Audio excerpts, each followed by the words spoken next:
ஸ்ரீயப்பதியான எம்பெருமான் சம்சாரத்திலே கஷ்டப்படுகிற ஜீவர்களுக்கு நன்மையை அளித்து அவர்களுக்கு ஞானத்தை கொடுத்து பக்தியை வளர்த்து இறுதியாக மோட்சமாகிற பேரின்பத்தை கொடுக்க வேண்டும் என்பதற்காக பல பல அவதாரங்களை செய்தருளினான். அதிலே முக்கியமானது ஒரு அவதாரம் ஸ்ரீ ராமாவதாரம். எத்தனையோ அவதாரங்களை எம்பெருமான் இந்த உலகத்திலே செய்கிறார். ஆனால் நம்முடைய புத்திக்கு ஏதோ ஒரு சில அவதாரங்களை மட்டும்தான் ஒரு கணக்காக கொண்டு 10 அவதாரங்கள் தசாவதாரங்கள்னு சொல்லுகிறோம். மத்ஸ்யாவதாரம், கூர்மாவதாரம், வராகாவதாரம், நரசிம்மாவதாரம், வாமன அவதாரம், பரசுராமாவதாரம், ஸ்ரீராமாவதாரம், பலராமாவதாரம், கிருஷ்ணாவதாரம், கல்கி அவதாரம் என்ன தசாவதாரம் என்று 10 அவதாரங்களை நாம் குறிப்பிடுகிறோம். ஆனால் பெருமானுக்கு 10 அவதாரங்கள் தான் என்று ஒரு வரைமுறை, இவ்வளவுதான் ஒரு எண்ணிக்கை கிடையாது. எம்பெருமானுடைய அவதாரங்கள் பல பலவாக அமைந்திருக்கின்றன.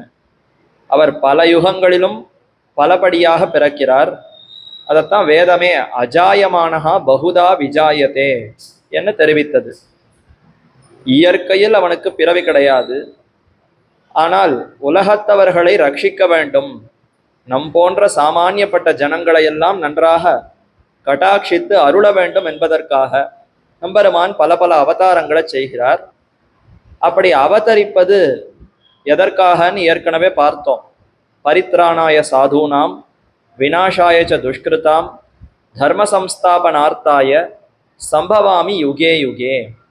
ஒவ்வொரு யுகத்திலும், இப்ப நாம வாழ்ந்து கொண்டிருப்பது கலியுகம், இதற்கு முன்னாடியும் பல யுகங்கள் உண்டு. ஒவ்வொரு யுகத்திலும் எம்பெருமான் பிறக்கிறான். இந்த 3 பயன்களுக்காகன்னு ஏற்கனவே பார்த்தோம். இதுல தர்ம சம்ஸ்தாபனம் என்பதை என்னன்னு பார்த்தோம். வைகுந்தத்தை அடைவதற்கு மீண்டும் இந்த சம்சாரத்துல பிறவி இல்லாமல் இந்த பிறவியோடு போரும் என்று முடித்து கொண்டு எல்லையில்லாத ஆனந்தம் வைகுந்தத்துல எம்பெருமானை அடைந்து அனுபவித்து தொண்டு செய்து மீட்சி இல்லாத அந்த பேரின்பம் வைகுந்த இன்பம் வைகுந்த அந்த போகத்தை அனுபவிக்க வேண்டும். அப்படிப்பட்ட அந்த மோட்ச இன்பத்திற்கு சாதனம் எதுன்னா அதுதான் தர்மம் என்று பெயர் பெறுகிறது. தர்மம்ங்கிற சொல்லுக்கு என்ன அர்த்தம்னா வேதத்தினாலே கூறப்பட்டிருக்கக்கூடிய விஷயம்தான் தர்மம். அந்த தர்மம்ங்கிறது எதற்கு வழியாக இருக்கும்? தர்மம்ங்கிறது எதுக்கோ ஒன்றத்திற்கு வழியாக இருக்கும். இப்போ பாதை இருக்கிறது, அந்த பாதையை வழின்னு சொல்றோம். எதற்கு? இங்கு வந்து சேருவதற்கு வெளியில இருக்கக்கூடிய அந்த பாதை வழியாக இருக்கிறது. தாங்கள் தங்களுடைய இருப்பிடத்திலிருந்து கிளம்புகிறீர்கள், இந்த இடத்திற்கு வந்து சேருவதற்கு ஒரு மார்க்கம், ஒரு பாதை இருக்கிறது, அதுதான் வழின்னு சொல்றோம். அதே மாதிரி வைகுந்தமாகிற அந்த போகம், எம்பெருமான் எழுந்தருள் இருக்கக்கூடிய பரமபதம் ஸ்ரீவைகுண்ட லோகம், அப்படிப்பட்ட அந்த லோகத்தை தான் முக்தர்கள் போய் அடைகிறார்கள். முக்தி பெறுகிறோம், நாம் இந்த சம்சாரத்திலிருந்து விடுதலை அடைந்து முக்தி பெறுகிறோம், அந்த இடத்தை விட்டு மீண்டும் வருவதே இல்லைங்கிற ஒரு இடம் எதுன்னா அதுதான் பரமபதம். அப்படிப்பட்ட இடத்திற்கு வழி எது? இந்த மாதிரி ஏதான ஒரு பாதை இருக்கிறதா? கண்ணுக்கு தெரியுமான்னு கேட்டால் அதெல்லாம் கண்ணுக்கு தெரியக்கூடிய பாதையாலெல்லாம் அந்த வைகுந்தத்தை அடைய முடியாது. அப்ப அதற்கு யாது வழி என்றால் அது வேதத்திலே கூறப்பட்டிருக்கக்கூடிய அந்த முறைகள். இன்னன்னாருக்கு இன்னன்ன செயல்கள், அந்தந்த செயல்களை இப்படி அறிவு பகுதியோடு நல்ல ஞானத்தோடு பக்தியோடு இந்த செயல்களை செய்து பெருமானையே சாதனமாக பற்ற வேண்டும். அவர் தான் இந்த சம்சாரத்திலிருந்து விடுவிப்பதற்கு ஒரே வழியாக இருக்கிறாரே தவிர நம்முடைய முயற்சிகள் எதுவுமே அதற்கு வழியாக இருக்கவே இருக்காது. எம்பெருமான் தான் வழியாக இருக்கிறார். ஆனால் அந்த வழியில நாம் பிரயாணிக்கணுமே. இப்போ பாதை போட்டு விட்டார்கள், என்னுடைய இருப்பிடத்திலிருந்து இந்த மடத்துக்கு வருவதற்கு பாதை தயாரா இருக்கு. ஆனா நான் என் காலை கொண்டு அந்த பாதையில நடந்து வந்தால்தான் இந்த இடத்திற்கு வந்து சேர முடியும். பாதை இருக்குங்கிறதுனாலயே நான் இங்க வந்து சேர்ந்துட முடியுமா? என்னுடைய முயற்சின்றது அதுல இருக்கே. நான் முடிவு பண்ணணும், ஆமா நான் போய் சேர வேண்டிய இடம் இது, செல்லுவதற்கு இந்த பாதை சரியான பாதை, இதிலே நான் நடந்து சென்றால்தான் அங்கு போய் சேர முடியும் என்று நான் முடிவெடுத்து என்னுடைய செயலையும் அதுல சேர்த்து நடந்து வந்த பிற்பாடுதான் இங்க வந்து சேர முடியும். அதே மாதிரி வைகுந்தத்திற்கு பெருமான் உபாயமாக இருக்கிறார், வாஸ்தவம். ஆனா அவரை நான் பற்ற வேண்டுமே. இந்த சம்சாரத்திலிருந்து விடுதலை வேண்டும்ங்கிற எண்ணம் முதல்ல வேண்டும். மீண்டும் மீண்டும் பிறக்க முடியாது, எத்தனையோ ஜென்மம் எடுத்தாச்சு, போறோம், மறுபடியும் மறுபடியும் புண்ணிய பாபங்கள்ல சேர்த்து கொண்டு இந்த கஷ்டங்களை இன்பங்களை மாறி மாறி அனுபவிப்பதில் எனக்கு வெறுப்பு வந்து விட்டது, போரும், இத்தோடு இத்தை நிறுத்த வேண்டும்ங்கிற ஒரு எண்ணம் ஏற்பட்டு வைகுந்தத்தை முக்தியை பெற வேண்டும் என்கிற ஒரு விருப்பம் வந்தது. அந்த விருப்பத்திற்கு வழியாக யார் இருக்கிறார்? அதைத்தான் அழகா புராணங்கள்ல இந்த ஸ்லோகம் மூலமா தெரிவிக்கிறார்கள். ஒவ்வொன்றிற்கு ஒவ்வொரு தேவதை வழியாக இருக்கும். ஆரோக்கியம் பாஸ்கராதிச்சேது, நல்லா உடல் ஆரோக்கியம் வேண்டும், நோய் நொடி இல்லாமல் உடல் ஆரோக்கியமா என்னென்ன புரதச்சத்துகள் உண்டோ அந்தந்த சத்துகள், நோய் எதிர்ப்பு சக்தி எல்லாத்தோடையும் இந்த உடல் ஆரோக்கியமா இருக்க வேண்டும் என்றால் அதற்கு எந்த தேவதையை குறித்து வணங்க வேண்டும்னா பாஸ்கராதிச்சேத், பாஸ்கரன் சூரியன், பாஸ்கரன்னா கதிரவன், அந்த சூரிய பகவானை குறித்து வணங்கி அவரிடத்திலிருந்து நல்ல ஆரோக்கியத்தை பெறலாம் என்று சாஸ்திரம் தெரிவிக்கிறது. அடுத்து நிறைய செல்வம் வேண்டும், நல்ல ஒரு செழிப்பு செல்வத்தன்மையோடு செல்வந்தனா இருக்க வேண்டும் என்றால் அப்ப யாரை வணங்க வேண்டும்? எந்த தேவதை மூலமாக நமக்கு செல்வம் கிடைக்கும்னா அது அக்னிய உபாசிக்கணுமா. ஹுதம் இச்சேது, ஹுதம்னா அக்னி, கொழுந்து விட்டு எரியக்கூடிய நெருப்பு. யாகத்துல நெருப்பு ஹோமத்தை வளர்க்கிறார்கள், அதுல யாகத்தீ அந்த வேள்வித்தீ அக்னி தானே அதுல வளர்கிறது, அந்த அக்னியில தான் ஹவிஸாக எல்லாத்தையும் கொண்டு போய் சேர்க்கிறோம். அப்போ ஸ்ரீயம் இச்சேது ஹுதாசனஹா, ஹுத ஆசனன்னா அக்னின்னு பெயர், அக்னிக்கு அந்த பெயர் உண்டு. எதையெல்லாம் அதுல சேர்க்கிறோமோ அதை அப்படியே சாப்பிட்டு பஸ்மமாக்கி விடுகிறது அந்த நெருப்பு. பழத்தை போட்டாலும் பஸ்மமாக்கிடுறது, புஷ்பத்தை சேர்த்தாலும் பஸ்மமாக்கிடுறது, பூர்ணாகுதிங்கிறச்ச எல்லாத்தையும் கொண்டு போய் இதுல சேர்க்கிறோம், அத்தனையும் சாம்பலாக போகிறது. அப்ப அத்தனையும் சாம்பலாக்கக்கூடிய அந்த அக்னி பகவான், அவரை குறித்து வணங்கினால் நல்ல ஸ்ரீயம், ஸ்ரீயம்ங்கிறது செல்வத்தை குறிப்பிடுகிறது, நல்ல செல்வம் ஏற்படும். அடுத்தது சங்கராத்து ஞானம் அன்விச்சேது, நல்ல தெளிவான அறிவு ஏற்பட வேண்டும், சந்தேகம் கஷ்டங்கள் இல்லாமல், சந்தேகம் மயக்கம் இல்லாமல் தெளிவான அறிவு வேண்டும்னா சங்கரர் தான் சிவன் ருத்ரன், அந்த சங்கரன் சிவனை பரமசிவனை குறித்து வணங்கி அவரிடத்திலிருந்து ஞானத்தை பெறலாம். அப்ப இந்த மாதிரி சில சில விஷயங்களுக்கு ஒவ்வொரு தேவதைன்னு புராணங்கள் தெரிவித்தன. ஆனால் மோக்ஷம் இச்சேது ஜனார்தனஹா, மோக்ஷம் மீண்டும் இந்த உலகத்துல பிறவியே வேண்டாம், மீளாத அந்த வைகுந்த மாநகரத்தை அடைய வேண்டும், மோட்சம் வேண்டும் என்றால் அது ஜனார்தன பெருமாள், ஸ்ரீ மகாவிஷ்ணு திருமால், திருமகள் கேழ்வன், ஸ்ரீயப்பதி, ஸ்ரீனிவாச பெருமாள், அந்த எம்பெருமான் தான் மோட்சத்தை கொடுக்க முடியுமே தவிர மற்ற எந்த தெய்வத்தினாலையும் மோட்சம் கொடுக்க முடியாது என்று தெளிவாக தெரிவிக்கிறது. அப்ப நமக்கு தாழ்ந்த பலன்கள், நல்ல ஆரோக்கியம், நல்ல செல்வம், இதெல்லாம் கிடைக்க வேண்டும்னா மற்ற தேவதைகளை பணியலாம், அவர்கள் மூலமாக நாம் பெறலாம். ஆனா அதனால என்ன கஷ்டம் ஏற்படும்னா, செல்வம்ங்கிறது எத்தனை நாளைக்கு நிலைத்து நிற்கும்? ஏதோ இந்த ஜென்மத்துல ஒரு 50 வருஷத்துக்கு செல்வம் நிலைத்து நிற்கலாம், அதுக்குள்ளேயே எத்தனையோ பேர் அந்த செல்வத்திற்கு போட்டி போட்டுக்கொண்டு பொறாமையோடு அதை திருடி கொண்டு போக வேண்டும்னு பலரும் வரலாம். இல்ல உறவுக்காரர்கள் எல்லாம் எனக்கு கொடுன்னு கேட்டுக்கொண்டு வரலாம். நாமே அந்த செல்வத்தை வெறும சேர்த்து வைத்து வெறும பார்த்து கொண்டிருக்க முடியாது, செலவழித்தால் தான் ஆனந்தத்தையே பெற முடியும். எனக்கு செல்வம் சம்பாதிப்பதுல குறிக்கோளா இல்ல ஆனந்தத்தை அடைவதுல குறிக்கோளானா, நல்ல ஆனந்தம் நல்ல மகிழ்ச்சி ஏற்பட வேண்டும்னு தான் செல்வத்தையே சம்பாதிக்கிறேன். அப்ப நல்ல பெரிய வீடு கட்டணும், அதுல பங்களால நிறைய வசதி வாய்ப்புகள் வேண்டும்னா செல்வத்தை செலவழித்தால் தான் இந்த வசதி வாய்ப்புகள் எல்லாம் வரும். அப்ப என்னதான் செல்வத்தை நான் சேர்த்து வைத்தாலும் அது செலவழிந்து கொண்டே இருக்கும். அப்ப செலவாகிறதுனாலே மனசுல ஒரு பக்கம் கஷ்டம் இருக்கும், ஐயோ செலவாறுதே மறுபடியும் செல்வத்தை சேர்க்க வேண்டுமேன்ற இந்த துன்பம் அத்தோடு சேர்ந்து இருக்கும். அப்ப ஒரு பக்கத்துல இன்பம்னு பார்த்தால் மற்றொரு பக்கம் துன்பமும் சேர்ந்துதான் செல்வத்தோடு இருக்கிறது. இதே மாதிரி தான் ஆரோக்கியம், கொஞ்ச நாளுக்கு தான் ஆரோக்கியம் இருக்குமே தவிர இந்த பிராகிருதமான இந்த உடல்ல எப்போதும் ஆரோக்கியத்தோடு இருக்க வேண்டும்னு பார்த்தால் அது யாருக்குமே முடியாது. யாருக்கா இருந்தாலும் உடல் வியாதின்னு படுத்தத்தான் போறது, அந்தந்த சமயத்துல என்ன குறைகளோ அது ஏற்படத்தான் போகிறது. பஞ்சபூதங்களால் ஆக்கப்பட்ட இந்த உடலுக்கு பிறந்ததிலிருந்து இறப்பு வரை எந்த நோய் நொடியும் வியாதியும் இல்லாமல் இருக்க வேண்டும்ங்கிறது யாராலையுமே செய்ய முடியாது. அப்ப ஆரோக்கியமும் நிலைத்து நிற்பதுங்கிறது கிடையாது. இதே மாதிரித்தான் மற்ற விஷயங்கள். அப்ப சில சில விஷயங்களை இந்த உலகத்துல நாம மற்ற தேவதைகளிலிருந்து பெற்றாலும் அது ஏதோ சில காலத்துக்கு தான் நீடிக்குமே தவிர நீண்ட நெடிய காலத்திற்கு நமக்கு எப்போதும் உதவி புரியக்கூடியது எதுன்னா அது மோட்சம் முக்தி. அங்கு போய் சேர்ந்தோம், வைகுந்தத்தை அடைந்தோம்னா மறுபடியும் இந்த மாதிரி பிறந்து இறந்துங்கிற கஷ்டமே கிடையாது. இன்ப துன்பங்கள் மாறி மாறி வரும் என்பதே கிடையாது. இப்ப இந்த உலகத்துல துன்பம் போச்சுன்னா இன்பம், இன்பம்னு ரொம்ப நாளுக்கு இருக்குமா? இன்பமும் முடிந்து மறுபடியும் துன்பம். மாறி மாறி பல பிறப்பும் பிறந்து இதே இன்ப துன்பங்களைத்தான் அனுபவித்துக் கொண்டிருக்கிறோம். இதற்கு எதிர்த்தட்டாக நிரந்தரம் வெறும் ஆனந்த அனுபவமே ஒரு இடத்துல உண்டான்னா அதுதான் அப்ராகிருதமான திவ்யமான வைகுந்தத்துல உண்டு. இது பிராகிருதமா படைக்கப்பட்டிருக்கிறது. கர்ம பூமின்னு இதற்கு பெயர். இது போக பூமி அன்று. அனுபவத்திற்கு இந்த உலகம் அது தகுதி பெற்றதே கிடையாது. கர்மத்தை சேர்த்து கர்மத்தை செலவழிப்பதற்குத்தான் இந்த பூமி இங்கு படைக்கப்படுகிறதே தவிர, அப்ப நல்ல அனுபவம், நீடித்த ஒரு சுகம் ஆனந்தத்தை பெற வேண்டும்னா அதற்கு வைகுந்தத்திற்கு போய் அங்க பெருமானுடைய சேர்ந்து அனுபவித்து அங்குதான் நீடித்த நிலைத்த இன்பம் கிட்டுமா? இதை கொடுப்பதற்கு ஜனார்தன பெருமாள் ஒருத்தரால மட்டும்தான் முடியும்னு சாஸ்திரம் தெரிவித்தது. அதுதான் பரமாத்மாவுக்கு இருக்கக்கூடிய இன்றியமையாத ஒரு அடையாளமாகவும் இருக்கிறது. பரமாத்மா யார்? யதோவா இமானி பூதானி ஜாயந்தே ஏன ஜாத்தானி ஜீவந்தி யத்ரயந்தி அபிசம்பிசந்தி தத் விஜிக்ஞாசஸ்வ தத் பிரம்மேதி என்று உபனிஷத் தெரிவித்தது. யாரு பரமாத்மா? முழுமுதற் கடவுள் பிரம்மம் யார் என்றால், யார் ஒருவர் இந்த உலகத்தை எல்லாம் படைக்கிறாரோ, படைத்த உலக யார் காக்கிறாரோ, காத்த பிற்பாடு பிரளயத்தில இந்த உலகத்தை எல்லாம் யார் ஒருவர் அழித்து தன்னிடத்துல சேர்த்து கொள்ளுகிறாரோ அவரே முழுமுதற் கடவுள்னு விளக்கியது. ஆனால் இது ஒன்று மட்டும்தான் அந்த முழுமுதற் கடவுளுக்கு அடையாளமா என்றால் கிடையாது. இதை விட இன்னும் முக்கியமான அடையாளம் இருக்கிறது. யார் ஒருவர் இந்த சம்சாரத்திலிருந்து நமக்கு முக்தி கொடுக்கிறாரோ அவர் பரமாத்மா.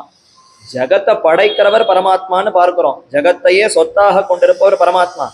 இந்த சம்சாரமாகிற ஜகத்துக்குள்ளே சிக்கி தவித்து கொண்டிருப்பவனுக்கு இனிமே இந்த தவிப்பே வேண்டாம். மாமேவையே பிரபத்யந்தே மாயாமேதாம் தரந்தித்தேன்னு கண்ணன் தெரிவித்தான் கீதையில. அப்ப யார் ஒருவன் என்னையே பற்றுகிறானோ, சரணாகதி செய்து என் திருவடிகளே கதி என்று வருகிறானோ அவனுக்கு இந்த சம்சாரத்திலிருந்து நீடித்த நிலையான விடுதலையை நான் கொடுக்குறேன், முக்தியை கொடுக்குறேன், வைகுந்தத்தை கொடுக்குறேன்னு தெரிவிக்கிறார். அப்ப அதுதான் நமக்கு முக்கியமான ஒரு விருப்பமாக இருக்க வேண்டும். அதுதான் பரமாத்மாவுக்கு இன்றியமையாத அடையாளமாகவும் இருக்க வேண்டும். பரமாத்மா யாருன்னா உலகத்தை படைப்பவர், உலகத்தை சொத்தாக கொண்டிருப்பவர் வாஸ்தவம். அதே சமயத்துல உலகத்துல மறுபடியும் மறுபடியும் பிறப்பு இறப்புங்கிற சுழற்சியில சிக்காதபடி நமக்கு விடுதலை கொடுப்பவர் யாரோ அவர்தான் மோட்ச பிரதத்துவம்னு இந்த குணத்திற்கு பெயர். மோட்சத்தை கொடுக்கக்கூடிய சாமர்த்தியம் மற்ற எந்த தேவதைக்கும் கிடையாது. அது திருமகள் கேழ்வன் ஒருவனுக்கே உண்டு என்று புராணங்கள் சாஸ்திரங்கள் தெரிவிக்கின்றன.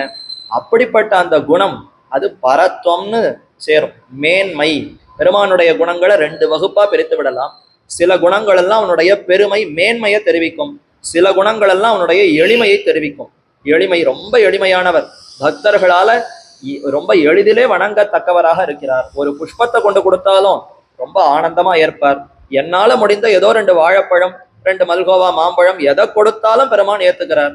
என்னால எதுவுமே முடியலையா, கையை கூப்புகிறேன் வணங்குகிறேன்னு சொன்னா அதையும் ஏத்துக்கிறார். அப்ப எளிமைங்கிற குணமும் எம்பெருமானிடத்துல உண்டு. அதே சமயத்துல பெருமை. நித்திய சூரிகள் அயர்வரும் அமரர்கள் அதிபதியாக இருக்கிறான். உயர்ந்த தேவதைகள் எத்தனையோ பேர் அவர்களுக்கெல்லாம் சுவாமியாக இருக்கிறான். ஜெகத்தையே படைப்பவனாக இருக்கிறான். அப்ப இப்படி இருக்கக்கூடிய குணங்கள் எல்லாம் பெருமை பரத்வம்ங்கிற வகுப்புல சேரும். மோட்ச பிரதத்துவம் அது எதுல சேரும்னா பெருமானுடைய பரத்வத்துல சேரும். ஏன்னா அவர் தான் இந்த ஜகத்திலிருந்து விடுவிக்க முடியும்னா அப்பேற்பட்ட பெருமை வேறு யாருக்கும் இல்லையே, அவர் ஒருவனுக்குத்தான் உண்டுன்ற அந்த பெருமை இதன் மூலமாக வெளிப்படுகிறதா? சக்கரவர்த்தி திருமகனான ராமன் தானை எப்படி வெளிப்படுத்தி கொண்டார்னா, ஆத்மானம் மானுஷம் மன்யே ராமம் தசரதாத்மஜம் என்று தாம் பிறந்ததிலிருந்து மீண்டும் வைகுந்தம் செல்லுகிற வரைக்கும் தன்னை தேவனாகவோ கந்தர்வனாகவோ மற்ற யாராகவோ தன்னை வெளிப்படுத்தி கொள்ளாமல், தேவாதி தேவன் எம்பெருமான், ஆனா அந்த பெருமைகளை துளியும் வெளிப்படுத்தாமல், நான் தசரதனுடைய பிள்ளை, கைகேயி என்ன சொன்னாலும் கேட்டு நடப்பவன், கௌசல என்ன சொன்னாலும் கேட்டு நடப்பேன் என்று தாய்மார்களுக்கும் தகப்பனுக்கும் கட்டுப்பட்டவன் என்றுதான் தன்னை காட்டி கொண்டார். உண்மையில் அவர் கட்டுப்படுபவரா? அவர் தான் உலகத்தையே படைப்பவர்னு சொன்னால் ஒரு தசரதன் சொன்ன சொல்லுக்கு கட்டுப்பட வேண்டுமா? அவசியமே இல்லையே. அப்படி இருப்பினும் எம்பெருமான் கட்டுப்படுகிறான்னா அப்போ அந்த எம்பெருமான் தன்னை எளிமையுடையவன், நான் ரொம்ப எளியவன்னு தான் தன்னை காட்டி கொண்டிருக்கிறார். அதே சமயத்துல பரமாத்மா எத்தனைதான் தன்னுடைய எளிமையை காட்டினாலும் அவருக்கு இன்றியமையாத அந்த பரத்துவம்ங்கிறது அங்கங்கு வெளிப்பட்டு விடும். சில நாடகத்துல நடிப்பவர்கள் எல்லாம் சிலர் உண்டு, அவர்களுடைய இயற்கை தன்மைங்கிறது அவ்வப்போது வெளிப்பட்டு விடும். நாடகத்துல ராமாயண நாடகம் நடக்கிறது. அப்போ ராமன்கிற கதாபாத்திரத்துல ஒருத்தர் நடிப்பதற்கு ஒருத்தரை ஏற்பாடு பண்ணணும். அதே மாதிரி ராவணனா நடிப்பதற்கு ஒருத்தரை ஏற்பாடு பண்ணணும். உண்மையில் நிஜ வாழ்க்கையில நல்ல இந்த ராமன்கிற கதாபாத்திரத்துக்கு நடிக்க வந்தவர் ராவணனை போல ரொம்ப தீய காரியங்களையே புரிபவராக இருக்கலாம். அல்லது அதே மாதிரி ராவணனா நடிப்பதற்கு ஒத்துக்கொண்டிருப்பவர் நல்ல ராவண போல நேர்மையே உருவானவராக இருக்கலாம். இப்படி மாறி கதாபாத்திரம் கிடைச்சிடுதுன்னா என்ன ஆகும்னா, அவர்கள் என்னதான் தங்களை மறைத்து கொண்டு நேர்மையே வடிவானவன் ராவணனா நடிச்சா என்ன ஆகும்? சீதை அபகாரம் பண்ற சமயத்துல அவ அழுதான்னு பார்த்தா ஐயோ தப்பு தப்புன்னு உடனே அங்கேயே விட்டுட்டு போயிடுவர். ஏன்னா அவனுக்கு வாழ்க்கை முழுக்க இயற்கையில அவனுக்கு நேர்மையிலேயே புத்தி இருக்கு. ஆனா இங்க மாறி நடிக்க வந்த சமயத்துல மட்டும் ராவணனா நடிக்கணும்னு அவனால முடியுமா? அதே மாதிரி ஒருத்தர் ராவணனா தான் இயற்கையில இருக்கான், தீய காரியங்களையே புரிந்து கொண்டிருக்கிறான். அவனை ராமரா நடிக்க சொன்னால் முடியுமோ? அவனுக்கு நேர்மையே வராதே, சத்தியமே பேசணும்னு அவனால முடியவே முடியாதே. அப்போ அந்த வேஷத்தை மாத்தி கொண்டு வந்தால் இயற்கை தன்மைங்கிறது வெளிப்பட்டு விடும்னு பார்க்கிறோமா? அதே மாதிரிதான் இப்ப பரமாத்மா என்னதான் தன்னுடைய பெரு மேன்மை பரத்வத்தை மறைத்து கொண்டு இந்த பூ உலகத்துல தசரதனுக்கு பிள்ளைன்னு தன்னை அமைத்து கொண்டு வந்து பிறந்த சமயத்திலும் தனக்கே தெரியாமல் தன்னுடைய பரத்வம் பல இடங்கள்ல வெளிப்பட்டிருக்கிறது. முக்கியமா 3 இடத்துல எம்பெருமானுடைய பரத்வம் வெளிப்பட்டிருக்கிறதுன்னு பார்க்கலாம். ஒன்று, இன்றைய தலைப்பு ஜட்டாயு மோக்ஷம். ஜட்டாயுங்கிற ஒரு சிறந்த கழுகு அரசன், பட்சிகளுக்குள்ளே அரசனாக இருக்கக்கூடிய அந்த ஜட்டாயு மகாராஜருக்கு மோட்சம் கொடுத்தார். ஜட்டாயுங்கிற பறவைக்கு முக்தி கொடுத்தது.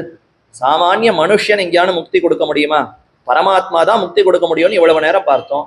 ராமன் தன்னை மனிதன்னே சொல்லிக்கொண்டு ஜட்டாயுவிற்கு இதோ உனக்கு முக்தி கொடுத்தேன்னு கொடுக்கிறார்னா தன்னுடைய பெருமைங்கிறது வெளிப்பட்டு விட்டதே. அப்ப தன்னையே மறைத்து கொள்ளணும்னு பார்த்தா கூட அது எங்கேயோ வெளிப்பட்டு விடுகிறது. இப்ப ஜட்டாயுவுக்கு மோட்சம் கொடுத்த இடத்துல அது வெளிப்பட்டது. அடுத்து குரங்குகளை எல்லாம் ஒன்றாக சேர்த்து இவ்வளவு பெரிய சமுத்திரத்துல பாலம் கட்டினார்னு சொன்னால் இது எங்கேயா நடக்குமா? மனுஷர்களை வைத்து கொண்டு பாலம் கட்டுவதற்கே உன்னைப்படி என்னைப்படின்னு இருக்கு, அது சரியா நிக்க மாட்டேங்கிறது, இடிஞ்சு கீழே விழறது, இத்தனை கஷ்டமா இருக்கு பாலம் கட்டுற பெரிய சமாச்சாரம் வேலை. ஆனா இதை வெறும் தாழ்ந்த குரங்குகள், அதனுடைய புத்தி அங்குமிங்கும் அலைபாய்ந்து கொண்டிருக்கும். அப்படிப்பட்ட தாழ்ந்த குரங்குகளை வைத்து கொண்டு இவ்வளவு பெரிய சமுத்திரம், ஏதோ நதி கால்வாயில இவர்கள் பாலம் கட்டல, பெரிய மகா சமுத்திரத்துக்கு நடுவுல இக்கரையிலிருந்து அக்கறை, பாரதத்திலிருந்து லங்கைக்கு ஒரு பெரிய பாலம் கட்டி இருக்கிறார்னா இதை யாரால செய்ய முடியும்? பரமாத்மா ஒருத்தரால மட்டும்தான் செய்ய முடியும். அடுத்து இன்னும் ராவண யுத்தமே நடைபெறவில்லை. விபீஷணன் சரணாகதி செய்த அடுத்த க்ஷணம் அவனை ஏற்றுக்கொண்டு அவனுக்கு பட்டாபிஷேகம் செய்து வைக்கிறார். இந்த பக்கம் சேதுக்கரையிலேயே விபீஷணன் அமர்த்தி லங்கைக்கு நீதான் அரசன் என்று பட்டம் கட்டி விடுகிறார். இன்னும் அந்த பக்கம் போய் சேரவே இல்லை, எப்படி போகிறதுங்கிற வழியே தெரியல. போன பிற்பாடு ராவணனை எப்படி எதிர்க்கிறது, எவ்வளவு நாள் யுத்தம், எப்ப சண்டை முடியும், ஒண்ணுமே தெரியாது. ஆனா அவன் வந்து சேர்ந்த உடனே உனக்குத்தான் லங்கை ராஜ்யம், நீதான் லங்கைக்கு அரசன்னு முடிசூட்டுகிறாரேன்னா அந்த சாமர்த்தியம் அந்த ஆற்றல் வேறு யாருக்கு இருக்கும்? பரமாத்மா ஒருத்தனுக்குத்தான் இருக்கும். சாமானிய மனுஷனுக்கு அந்த பெருமையே இருக்காதே. அப்ப இப்படி சில இடங்களிலே ராமனுடைய பெரு மேன்மை வெளிப்பட்டது. அதில இன்றைய தினம் நாம் அனுபவிக்க வேண்டியது முதல் தரம். இப்ப ராமனுடைய பெரு மேன்மை வெளிப்படுகிறது. ஜட்டாயுங்கிற ஒரு பறவைக்கு மோட்சம் கொடுத்தது எப்பேற்பட்ட குணம், எப்பேற்பட்ட குணம்! அந்த கட்டத்தை தான் நாம் அனுபவிக்க வேண்டும்.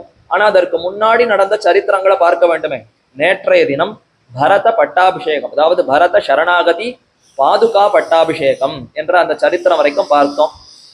தசரதன் கொடுத்த வரத்தினாலே ராமன் 14 வருஷங்கள் காடேக வேண்டும், பரதன் ராஜ்யத்தை ஆள வேண்டும். இதுதான் கைகேயி கேட்ட வரம். அதனாலே ராமன் காடேகினான்.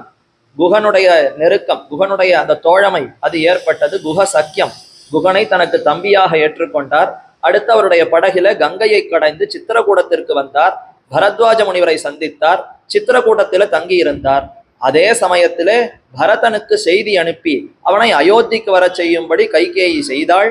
பரதனும் திரும்பி நாட்டுக்கு வந்து பார்த்தாள். ஊரே சோபையே இல்லாமல் எல்லாம் அழகு அழிந்து போயிருந்தது. ஐயோ, என்ன இது இப்படிப்பட்ட நிலைமையா இருக்கிறதேன்னு மிகவும் வருந்தி கொண்டு தன்னுடைய தாயான கைகேயை போய் பார்த்தாள். அவள் தலைவெறி கோலமா அலங்கோலமாக கிடக்கிறாள். என்ன ஆச்சுன்னே தெரியலையே. எப்பொழுதும் ரொம்ப ஆனந்தத்தோடு வரவேற்பவள் இன்று இப்படி இருக்கிறாள். தந்தைய கூட இப்ப இடத்துல பார்க்க முடியலையே, என்ன ஆயித்துன்னு கேட்க, எல்லோரும் எங்கு போய் சேர வேண்டுமோ அந்த இடத்திற்கு உன்னுடைய தந்தையும் போய் சேர்ந்தார். அவர் மரித்தே போனார், மாண்டு போனார்ங்கிற செய்தியை சொன்ன உடனே இடி விழுந்தார் போலே கலங்கினான். ஐயோ, தந்தைய இப்படி பறிகொடுத்து விட்டேனே, அருகே இல்லாமல் போனேனே, அவருக்கு என்ன நேர்ந்தது? உடல் உபாதையா, வேற ஏதேனும் கஷ்டமா, மன கஷ்டமா, மனதில் ஏதானும் தளர்ச்சி ஏற்பட்டதா, யாரால இந்த ஆபத்து ஏற்பட்டது அவருக்கு என்றெல்லாம் விசாரித்தான். சரி, அதற்கு அடுத்து இப்ப கைகேயி மீண்டும் தெரிவிக்கிறாள், நீதான் ராஜா, அடுத்து மேற்கொண்டு ராஜ்யத்தை நீதான் நடத்தணும். ராஜா தசரதன் மரித்தார், அடுத்து நீதான் அரசன்னு சொன்ன உடனே அடுத்த இடி அவன் பேர்ல விழுந்தது. அப்படியா, நான் எப்படி இந்த ராஜ்யத்தை ஆள முடியும்? ராமனுக்கு என்ன ஆயித்து? அவன் தானே ராஜ்யத்துக்கு அடுத்து, அவன் தானே பட்டம் சூட்டி கொண்டு அவன் தானே ராஜ்யத்தை ஆள வேண்டும். என்ன போய் ராஜான்னு அழைக்கிறாளே என்னுடைய தாய், என்ன ஆயித்து? இவளுக்கு புத்தியே ஏதாவது கலங்கி விட்டதா? ராமனுக்கு என்ன ஆயித்து என்று கேட்க, ராமனும் சீதையும் இலக்குமனும் காடேகினார்கள்னு செய்தியை கேட்ட உடனே அப்படியே மூர்ச்சித்து விழுந்துட்டான். தன்னுடைய பிராணனே பிரிந்த அந்த ஒரு நிலைமை, அப்படிப்பட்ட ஒரு பெரு துக்கம் வருத்தம் ஏற்பட்டு, ஐயோ இப்படி செய்து விட்டாயே, உன்னுடைய மகன்னு பார்த்து எனக்கு பெரிய சொத்தை சேர்த்து வைக்கிறேன்னு இந்த ராஜ்யத்தை வாங்கி வைத்து கடைசியில இப்படிப்பட்ட ஒரு பெரிய இடி ஒரு கஷ்டத்தை எனக்கு கொடுத்து விட்டாயே, ஐயோ நீ தாயே அல்ல பேய் என்று கதறி நிச்சயம் நான் ராமனை முடிசூட்டுவதற்காக அவரிடத்திலேயே போய் சரணாகதி பண்ணி பிரார்த்திக்க போகிறேன், எல்லோரும் புறப்படுங்கள்னு சொல்லி அத்தனை பேரையும் அழைத்து கொண்டு ஊர்ல இருக்கக்கூடிய ஆடு மாடு கன்றுகள்னு ஒன்று மிச்சம் இல்லாமல் ஊரையே திரட்டி கொண்டு படையோடு போய் நேர சித்திரக்கூடத்துல ராமனிடத்துல போய் சரணாகதி செய்தான். அங்கேயே முடிசூட்டிட வேண்டியதுதான். ராமனிடத்துல பிரார்த்தித்து அடுத்த க்ஷணம் அவருக்கு அவ்விடத்திலேயே ஆடை அணிகலன்கள் பீதாம்பர வஸ்திரங்களை எல்லாம் சமர்ப்பித்து கிரீட்டத்தை சூட்டி அங்கேயே அழகு பார்த்து அவரை ராஜாவாக ஆக்கிவிட வேண்டியதுன்னு திட்டம் போட்டு கொண்டுதான் வந்தான். ஆனால் ராமன் எதையும் ஏற்பதாக இல்லை. தந்தை சொல் மிக்க மந்திரம் இல்லை, தந்தைக்கு வாக்கு கொடுத்து விட்டேன், அவர் கைகேயிக்கு வாக்கு கொடுத்து விட்டார், அவர் கொடுத்த வாக்க நான் எப்படி மீற முடியும்? அவரை பொய்யனாக நான் ஆக்க முடியாது. இக்ஷ்வாகு குல மன்னர்கள் பொய் உரைத்தார்கள் இருக்கக்கூடாது. அதனால நிச்சயம் காட்டுக்குத்தான் போக போகிறேன். நீ இப்ப என்னிடத்துல கொடுத்ததை நான் ஏற்றுக்கொண்டேன், மறுபடியும் இப்ப உனக்கே கொடுத்துட்டேன் இந்த ராஜ்யத்தை, என் ஆணை, நீ இந்த ராஜ்யத்தை நீதான் ஆள வேண்டும், இதோ பாதுகைகளை உனக்கு தருகிறேன்னு தான் பாதுகைகளை சாத்தி கொண்டு களைந்து கொடுக்க அதை அழகா தன்னுடைய சிரசில வைத்து கொண்டு சந்தோஷமா ஆருரோக ரதம் ஹிருஷ்டகா என்று நமக்கு பாரதந்திரியம் நிலைத்ததே. ஐயோ சுவாதந்திரியம் வந்துடுத்தே, ராஜாவா நான் பொறுப்பேற்கணும், சுதந்திரத்தன்மை எனக்குன்னு இத்தனை நேரம் இருந்தது, கிடையவே கிடையாது. நான் சுதந்திரமானவனே இல்லை, ராமனுக்கு அடிமை. ராமனுடைய பாதுகைகள் தான் இப்ப சிம்மாசனத்துல இருந்து மேற்கொண்டு இந்த அயோத்தி சாம்ராஜ்யத்தையே ஆளப்போகிறது. நான் அந்த பாதுகைகளுக்கு கீழே ஒரு கையாளாக ஒரு அடிமையாக நின்று கொண்டு எல்லாம் அந்த பாதுகைகளிடத்துல விண்ணப்பித்து இந்த ராஜ்யத்தை நடத்த போகிறேன் என்று சந்தோஷமா, இதுதான் ராமனுக்கு மிகவும் மகிழ்ச்சின்னா அத்தையே நான் ஏற்கிறேன் என்று சொல்லி அவன் விடைபெற்று கொண்டு நந்தி கிராமம்ங்கிற இடத்துல போய் அங்கு அரியணையிலேயே அந்த பாதுகைகளை அமர்த்தி அவன் சிம்மாசனத்துல பாதுகைகளை வைத்து விட்டு ராஜ்யத்தை ஆண்டான் என்று நேற்றைய தினம் பார்த்தோம். அப்ப பாதுகைகளுக்கு பட்டாபிஷேகம் நடந்தது. இதை யாருமே எதிர்பார்க்கல. ராமனுக்கு நடக்கும்னு தான் ஊரார் முழுக்க எதிர்பார்த்தார்கள். தந்தையும் அதைத்தான் விருப்பத்தோடு எதிர்பார்த்தான், தாய்மார்களும் அதைத்தான் எதிர்பார்த்தார்கள். ராமனும் சந்தோஷப்பட்டார், பட்டாபிஷேகம், சீதையும் சந்தோஷப்பட்டாள். எல்லோரும் சந்தோஷப்பட்டு இருக்கிற சமயத்துல திடீரென்று கைகேயினுடைய ஒரு வரத்தினாலே எல்லாம் மாறி போச்சு. இந்த பாதுகைகளை நாட்டுக்கு ராஜாவா அமர்த்த போறான்னு யாருமே நினைக்காமல் திடீர்னு பாதுகைகளுக்கு ஒரு யோகம் அடித்து அது அந்த சிம்மாசனத்துல ஏறி அமர்ந்ததுன்னா இது யாரால நடைபெற்றதுன்னா, இதற்கு எதை காரணமாக காட்டுவதுன்னா தெய்வமற்ற பிரமாணம். எல்லாருக்கும் மேல பரமாத்மான்னு ஒருத்தர் இருக்காரே தெய்வம், அவர் முடிவு பண்ணணும். நான் எதையுமே முடிவு பண்ணி என்னுடைய சொந்த முயற்சியினால எதையும் நடத்த முடியாது. பரமாத்மா அவர் என்ன நடக்கிறாரோ, அவர் என்ன நினைக்கிறாரோ அதைத்தான் நடத்த முடியுமே தவிர நான் நினைத்ததெல்லாம் நடத்துவதற்கு இது அந்த மாதிரியான இடமும் கிடையாது, எனக்கு அந்த அளவுக்கு ஞான சக்தியும் கிடையாது. அப்போ நாம் நினைப்பதெல்லாம் இந்த உலகத்துல நடக்காது. பரமாத்மா என்ன நடக்கிறாரோ நடத்தணும்னு நினைக்கிறாரோ அதுதான் நடத்தப்படும் என்றுதான் இந்த விஷயத்துல நாம புரிந்து கொள்ள வேண்டும்னு வேதாந்தாச்சாரியர் தன்னுடைய பாதுகா சகஸ்ரம்ங்கிற நூல்ல காட்டுகிறார். தெய்வமற்ற பிரமாணம், தெய்வம்னு சொன்னால் அது பரமாத்மாவினுடைய முடிவு. ஏன் அப்படி அவர் முடிவு பண்ணார்? இவ்வளவு நெருக்கமானவன் பரதன், தன்னுடைய தம்பி, அவனே வந்து பிரார்த்தித்தால் கூட இவன் நான் ஏற்க மாட்டேன் என்று வெறுத்து அவனை ஒதுக்கினானே, இப்படி செய்யலாமா என்றால் என்ன பண்ணுவது? தேவர்கள் சரணாகதி பண்ணியிருக்காளே, சரணாகதிங்கிறது அது எப்பேற்பட்ட உபாயம். சரணாகதி எம்பெருமானையே உபாயமாக பற்றுகிறோம். அப்ப அந்த சரணாகதிங்கிறது வீண் போகவே கூடாது. நான் சரணாகதி பண்ணேன் ஆனா பலன் கிடைக்கலன்னு சொல்லவே கூடாது. இப்ப பரதன் விஷயத்துல அவர் சரணாகதி பண்ணார், ஆனா ராமர் ஏற்கவே இல்லையே, அப்ப பலன் கிடைக்கவில்லையே என்ற ஒரு சந்தேகம் வருமே. சரணாகதிங்கிறது ரொம்ப உயர்ந்தது. மற்ற எந்த சாதனங்களையும் செய்வதற்கு சக்தி இல்லை, ஞானம் இல்லை, தகுதி இல்லை என்றால் அப்ப இறுதியா உயர்ந்த ஒரு உபாயம் எம்பெருமான பற்றுகிறோம், அதுதான் சரணாகதி. அப்படி அவரை பற்றும் பொழுது அது கூட நமக்கு உபாயமாக இல்லாமல் காரியகரம் இல்லாமல் இருந்தால் அப்ப என்னதான் செய்வது? நம்பிக்கையே வராதேன்ற கேள்வி வருமே. நம்பிக்கை வரும். பரதனுடைய சரணாகதி வீண் போகவே இல்லை. அந்த சரணாகதியை ரெண்டு விதத்துல பார்க்கலாம். ஒன்று, முதல்ல தேவர்கள் சரணாகதி செய்தார்கள். பிரம்மா அவரிடத்துல போய் தேவர்கள் எல்லாம் முறையிட்டார்கள்.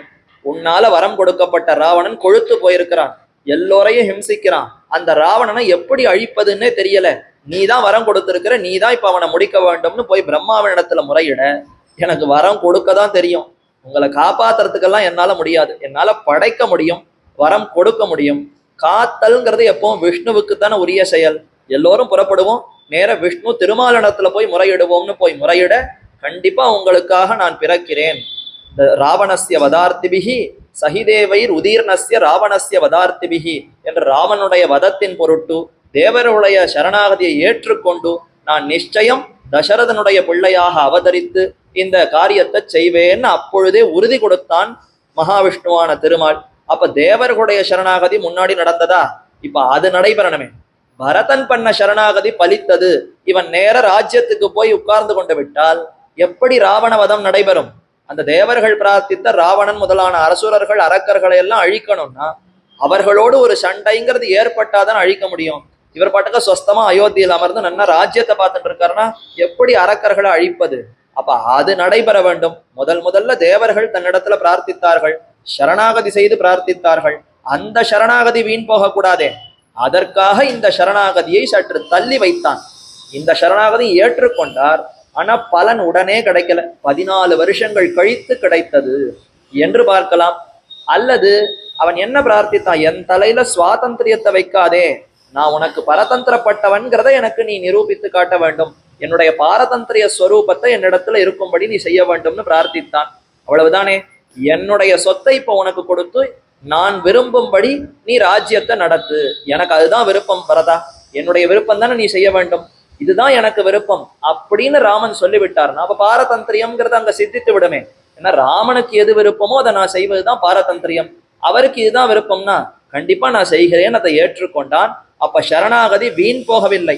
ரெண்டு விதத்துல பார்க்கலாம். ஒன்னும் 14 வருஷம் கழித்து அது பலித்ததுன்னு பார்க்கலாம், இல்ல அந்த க்ஷணமே பலித்தது, என் தலையில சுவாதந்திரியம் இருக்கக்கூடாது, பாரதந்திரியம் தான் என்னுடைய ஸ்வரூபம்ங்கிறத நீ இப்போ எனக்கு அதை அமைத்து கொடுக்க வேண்டும்னு கேட்க, வாஸ்தவம் பாரதந்திரியத்தோடு இரு, எனக்கு இதுதான் விருப்பம்னு ராமன் தெரிவித்து அவனை நந்தி கிராமத்துக்கு அனுப்பி ராஜ்யத்தை பாருன்னு சொன்னதினாலே சரணாகதி வீண் போகவில்லைன்னு தெரிந்து கொள்ள வேண்டும்.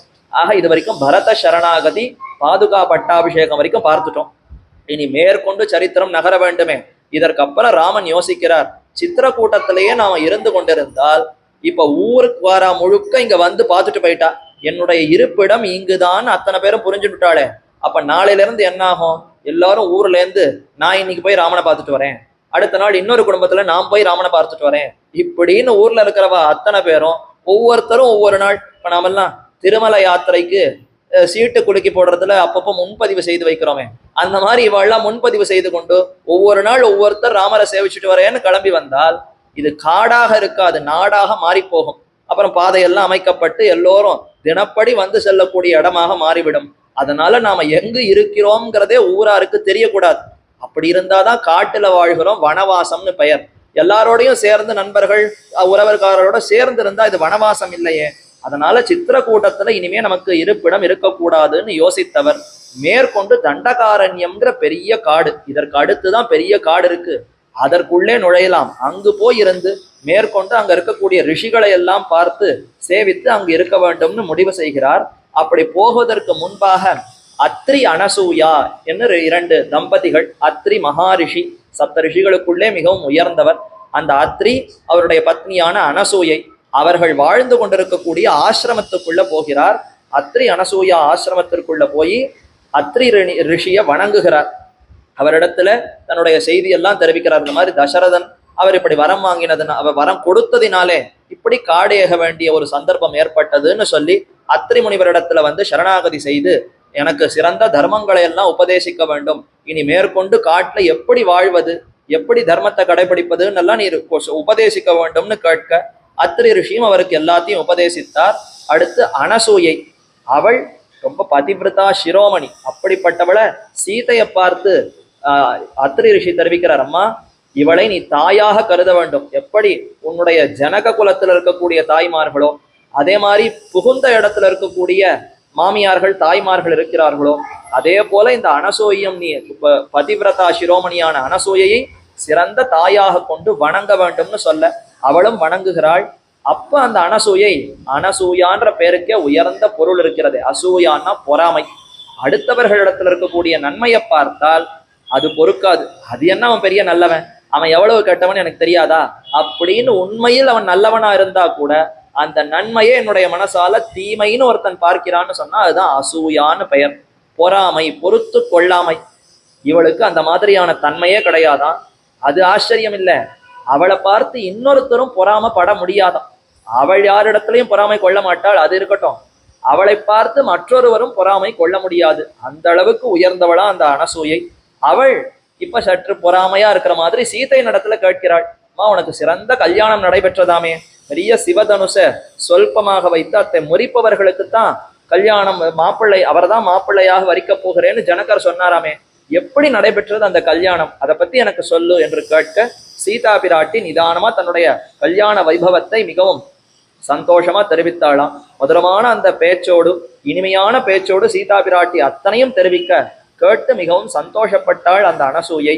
அவளுக்கு ஏதான பரிசு கொடுக்கணுமே, தன்னுடைய பெண் குழந்தையை போல வந்திருக்கிறாள், சிறந்த பரிசு கொடுக்க வேண்டும்னு பார்த்தவள் தன்னுடைய ஆசிரமத்தில் இருந்த உயர்ந்த சில ஆபரணங்களை எல்லாம் கொடுத்தாளாம். புஷ்பத்தினாலேயே செய்யப்பட்ட சில ஆபரணங்கள். அந்த புஷ்ப ஆபரணங்களுக்கு என்ன பெருமைன்னா, இதை ஒரு வருஷ காலம் சீதை அணிந்து கொண்டிருந்தாலும் அவளுக்கு எந்த விதமான தோஷம் அழுக்கே படியாது. அவள் கொடுக்கக்கூடிய அந்த உடை, அந்த ஆபரணங்கள், அந்த புஷ்பத்தினால செய்யப்பட்ட அதையெல்லாம் அணிந்து கொண்டிருந்தாள். அப்ப சீதை குளிக்காமல் இருந்தால் கூட, ஒரு வருஷ காலம் அவள் நீராடாமல் இருந்தால் கூட அவளுக்கு அழுக்கே ஏறாதாம். மேலும் அந்த உடைக்கு எந்த விதமான அழுக்கு வராது. அதே மாதிரி அந்த ஆபரணங்களுக்கு பொலிவு போகவே போகாது. அது பொலிவோடு நல்ல ஒளியோடு சிறந்த பிரகாசத்தோடு இருக்கும். இப்படிப்பட்ட ஆபரணங்களையும் உடைகளையும் உனக்கு கொடுக்கிறேன்னு கொடுத்தாள். அவள் என்ன நினைத்து கொண்டு கொடுத்தாளோ அது இவளுக்கு ரொம்ப உதவியாக இருந்தது. எப்பொழுது அசோகவனத்துல 10 மாசம் சிறை இருந்தாளே, அந்த 10 மாசமும் இதே உடை இந்த ஆபரணங்களோட தான் சீதா பிராட்டி இருந்தாள். ஆக அதற்கு இப்பவே கொடுத்துட்டான். இப்பதான் காட்டுக்கு வந்து 1 வருஷம் ஆக போறது. பரதன் வந்து சந்தித்த பிற்பாடு ஒரு 2-3 மாசங்கள் அவ்விடத்துல இருந்தார். இனி இங்க இருக்கக்கூடாதுன்னு அங்கிருந்து புறப்பட்டு தண்டகாரண்யத்திற்கு போறதுக்கு முன்னாடி அத்ரி அனசூயா ஆசிரமத்துல வந்து அவர்களிடத்துல இப்படி பிரார்த்தித்து கொண்டு, சரி விடை பெறுகிறேன், இனி மேற்கொண்டு தண்டகாரண்யமா அந்த அரண்ய காட்டுக்குள்ள போக வேண்டும், அதற்கு வழி சொல்ல வேண்டும்னு அந்த அத்ரி ரிஷியினிடத்திலேயே கேட்க அவரும் வழி சொல்ல இவர் நேரே உள்ள செல்லுகிறார். தண்டகாரண்யம் பெரிய காடு. அங்க ரிஷிகள் எல்லாம் தபஸ் செய்து கொண்டிருக்கிறார்கள். உள்ளுக்குள்ள எத்தனையோ அசுரர்கள், அரக்கர்கள், கரன், திரிசரன், என்ன அகம்பனன், எத்தனையோ அரசர்களா அசுரர்கள். அந்த அசுரர்கள், அரக்கர்கள் எல்லாம் இந்த ரிஷிகளை தபஸ் செய்ய விடாமல் ரொம்ப தொந்தரவு செய்துகிறார்கள். எந்த அளவுக்கு தொந்தரவுன்னா, ரிஷிகள்லாம் எப்படி இருக்கான்னா எல்லோரும் பார்ப்பதற்கு பயங்கரமா கோர உருவத்தோடு மாறிட்டா. ரிஷிகள்லாம் அப்படி இருப்பாளான்னா என்ன பண்றது? அவர்களுடைய 2 கண்ணுல ஒரு கண்ணை பிடுங்கி, ஒரு காதை பிடுங்கி, ஒரு உதட பிடுங்கி, ஒரு கை இல்லாமல் இப்படியெல்லாம் அரக்கர்கள் கொடுமைப்படுத்துறாளாம் அந்த ரிஷிகளை. இவர்கள் தபஸ் செய்து கொண்டிருக்கிற இவர்கள்லாம் வந்து ஹிம்சை பண்றச்ச கை கால் முதலான உறுப்புகளை எல்லாம் சேதப்படுத்தி ரொம்ப கொடுமை புரிகிறார்கள் அரக்கர்கள். தாங்க முடியல ரிஷிகளால. அவர்களே சாபம் போடலாமே, துர்வாசர் முதலான ரிஷிகள்லாம் சாபம் போடுறாங்களேன்னா அது மாதிரி இந்த ரிஷிகளும் சாபம் போடலாமேன்னா சாபம் போடக்கூடாது. ரிஷியாக இருப்பவன் தன்னை நன்னா கட்டுப்படுத்திக்கணும். அப்படி இருந்து உயர உயர உயரத்தான் அவனுக்கு நிறைய சக்தி, ஆற்றல் வரும். சாபம்னு போட்டாச்சுன்னா தான் இவ்வளவு காலம் சம்பாதித்த அத்தனை சக்தியும் அத்தோடு போயிடும்.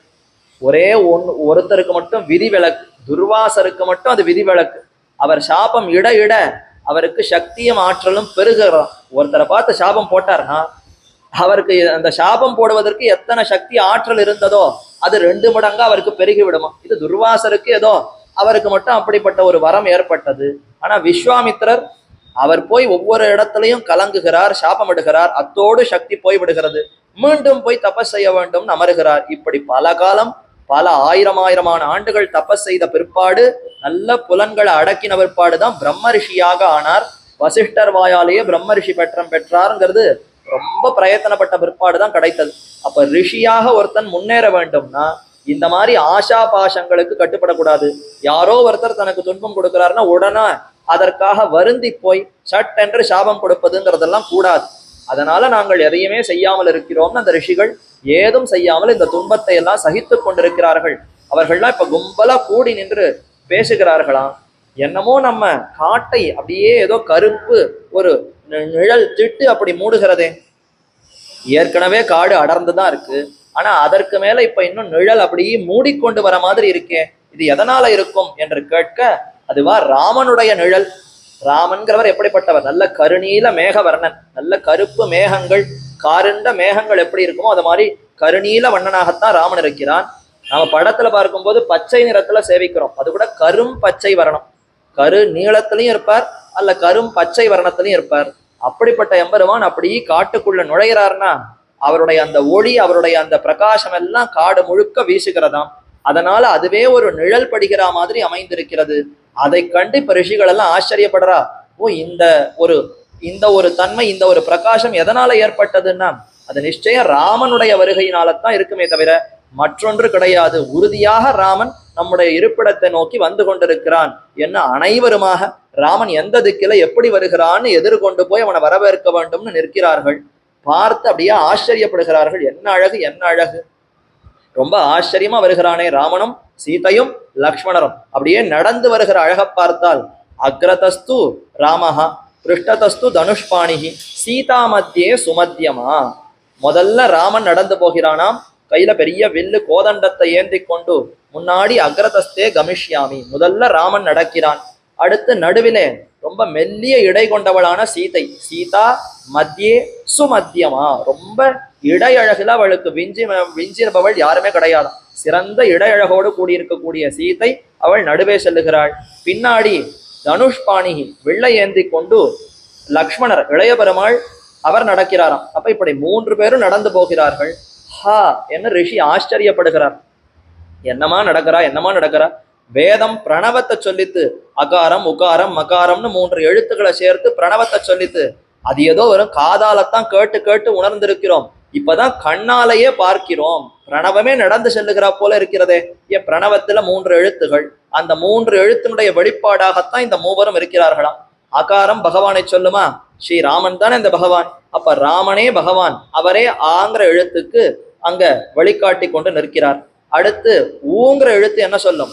அவனுக்கே ஆட்பட்டவன் சொல்லும். பெருமானை தவிர வேறு யாருக்கும் ஆட்படாதவன், அவன் ஒருவனுக்கே இந்த ஜீவாத்மா அடிமைங்கிறத சொல்லும். அப்படி இருப்பவள் பிராட்டி தானே. அவள் அவனை தவிர வேறு யாரையும் எதிர்பார்க்க மாட்டாள். அகலகில்லே நிறையும் என்ன அலர்மேல் மங்கை உரைமாறுபான்னு எப்போதும் பெருமானை விட்டு நீங்காமல் பெருமானையே தனக்கு அனைத்து விதமான போகமாகவும் கொண்டிருக்கிறாள். அப்ப ஊங்கிற எழுத்து உத்ருதாசி வராகேன என்று வேதம் சொல்லுகிற அந்த பிரமாணத்தின்படி வராக பெருமானாலே தூக்கப்பட்ட பூமி தேவியை சொல்லுவதாகவும் சொல்லலாம். பூமி தேவியை சொன்னால் ஸ்ரீதேவி நீலாதேவி அத்தனை நாச்சிமார்களையும் சொன்னதாகத்தான் கொள்ள வேண்டும். பெருமானுடைய திவ்ய மகிழ்ச்சியான பிராட்டியை ஊங்கிற எழுத்து சொல்லும். இவ்விடத்துல ராமனுடைய பத்னியான சீதையே ஊங்கிற எழுத்து சொல்லுவதாக கொள்ளலாம். அடுத்து மங்கிற எழுத்து ஜீவாத்மாவை குறிக்கிறது. மாங்கிற எழுத்து 25வது எழுத்து. க க க க கங்கிற அந்த எழுத்துக்களை சம்ஸ்கிருதம் வடமொழியில சொன்ன அந்த வரிசையில எழுதி பார்த்தால் அப்ப 25வது அக்ஷரமாக மாங்கிற எழுத்து வரும். அது என்ன சொல்லும்? மாங்கிறது ஞான வாச்சி, சிறந்த அறிவுடையவன், நல்ல ஞானத்தை அந்த எழுத்து குறிக்கிறதாம். அப்ப ஜீவாத்மா சிறந்த ஞானமே வடிவாக இருப்பவன். மாங்கிற எழுத்து ஜீவாத்மாவை குறிக்கிறது. லக்ஷ்மணர் தான் ஜீவாத்மா. அப்ப என்ன அழகா பிரணவமே நடந்து போகிறது. முதல்ல ராமன், அடுத்து சீதை, அடுத்து லக்ஷ்மணன். அகார உகார மகாரங்கள் அப்படியே நடந்து போகிறதே, இது என்ன ஆச்சரியம்னு கண்டு வியக்கிறாராம் அந்த ரிஷி வால்மீகி. கம்பனும் தெரிவித்தார், பொய்யோ எனும் இடையாளொடு இளையானொடும் போனான். ஐயோ, இவனுடைய வடிவழகை எப்படின்னு சொல்லுவதுன்னு தெரியலையே. பொய்யோ எனும் இடையாளம், இந்த இடை இருக்கா இல்லையா? உண்மையாகவே இந்த இடை இல்ல போல இருக்கிறதே. சாமுத்திரிகா லட்சணத்தின்படி பெண்களுடைய இடைங்கிறது எவ்வளவு இருக்கணும்னா, இப்ப யாருக்குமே அந்த மாதிரி இல்லை. உத்தம ஸ்திரீகள், உயர்ந்த பெண்களுக்கு அப்படி இருக்குமா, தன்னுடைய கை விரலை இப்படி மூடணும். இப்படி மூடினா இதற்குள்ள என்ன ஒரு அளவு இருக்குமோ இந்த அளவுக்கு தான் இடை பெண்களுக்கு இருக்க வேண்டும். அவரவர் தங்கள் கையால இப்படி மூடினா எந்த அளவு வருமோ அந்த அளவுக்குத்தான் இடைங்கிற பகுதி இருக்கணுமா. அப்படித்தான் சீதைக்கு அமைந்திருந்தது. அப்படி இடை இருந்ததுன்னா மேல இருக்கக்கூடிய பகுதி அகலமா இருக்கு, கீழே இருக்கக்கூடிய பகுதி அகலமா இருக்கு. அப்ப நடுவுல இடை இருக்கணும் அப்படின்னு ஊகித்துதான் அறியணுமா. ஆனா உண்மையில கண்ணால பார்த்தா இடையே தெரியவில்லை. அப்ப இருக்கா இல்லையா?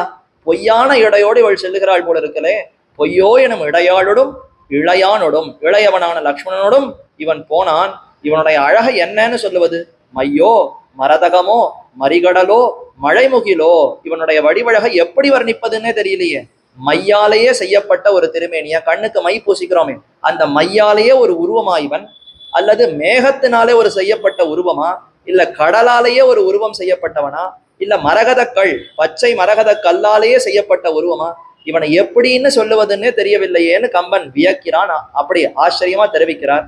அப்படி அந்த எம்பெருமான் நடந்து போகிறார். இத ரிஷிகள் எல்லாம் பார்த்து, இந்திரியங்களை வசப்படுத்தினவர்கள் எந்த அழகிலும் ஈடுபட மாட்டார்கள். ஆனா இந்த ராமனுடைய அழகுல ஈடுபட்டு பும்சாம் திருஷ்டி சித்த அபகாரினம், உயர்ந்த ஆண்களுடைய மனசை கூட கவரக்கூடிய அழகு ராமனுக்கு உண்டு. அப்ப இந்த ரிஷிகள் எல்லாம் பார்த்து ஈடுபடுகிறார்கள். மேலும் அவர்கள் அணிந்து கொண்டிருக்கக்கூடிய மான் தோல் மரவுரிய பார்த்தா வெட்கம் வந்துடுத்தான் இவர்களுக்கெல்லாம். 1000 வருஷமா மான் தோல் மரவுரிய நாங்களும் உடுத்தி கொண்டிருக்கிறோம், எங்களுக்கு இது பொருத்தமாகவே இல்லை. இவன் சத்திரிய குலத்து அரசனுக்கு பிறந்தவன், ராஜா போல பட்டு பீதாம்பரத்தை தரித்து கொண்டு ரொம்ப அழகா அப்படி இருக்க வேண்டியவன், அவன் மான் தோல் மரவுரியை உடுத்து கொண்டிருக்கிறான். ஆனா கச்சிதமா பொருத்தி இருக்கான்.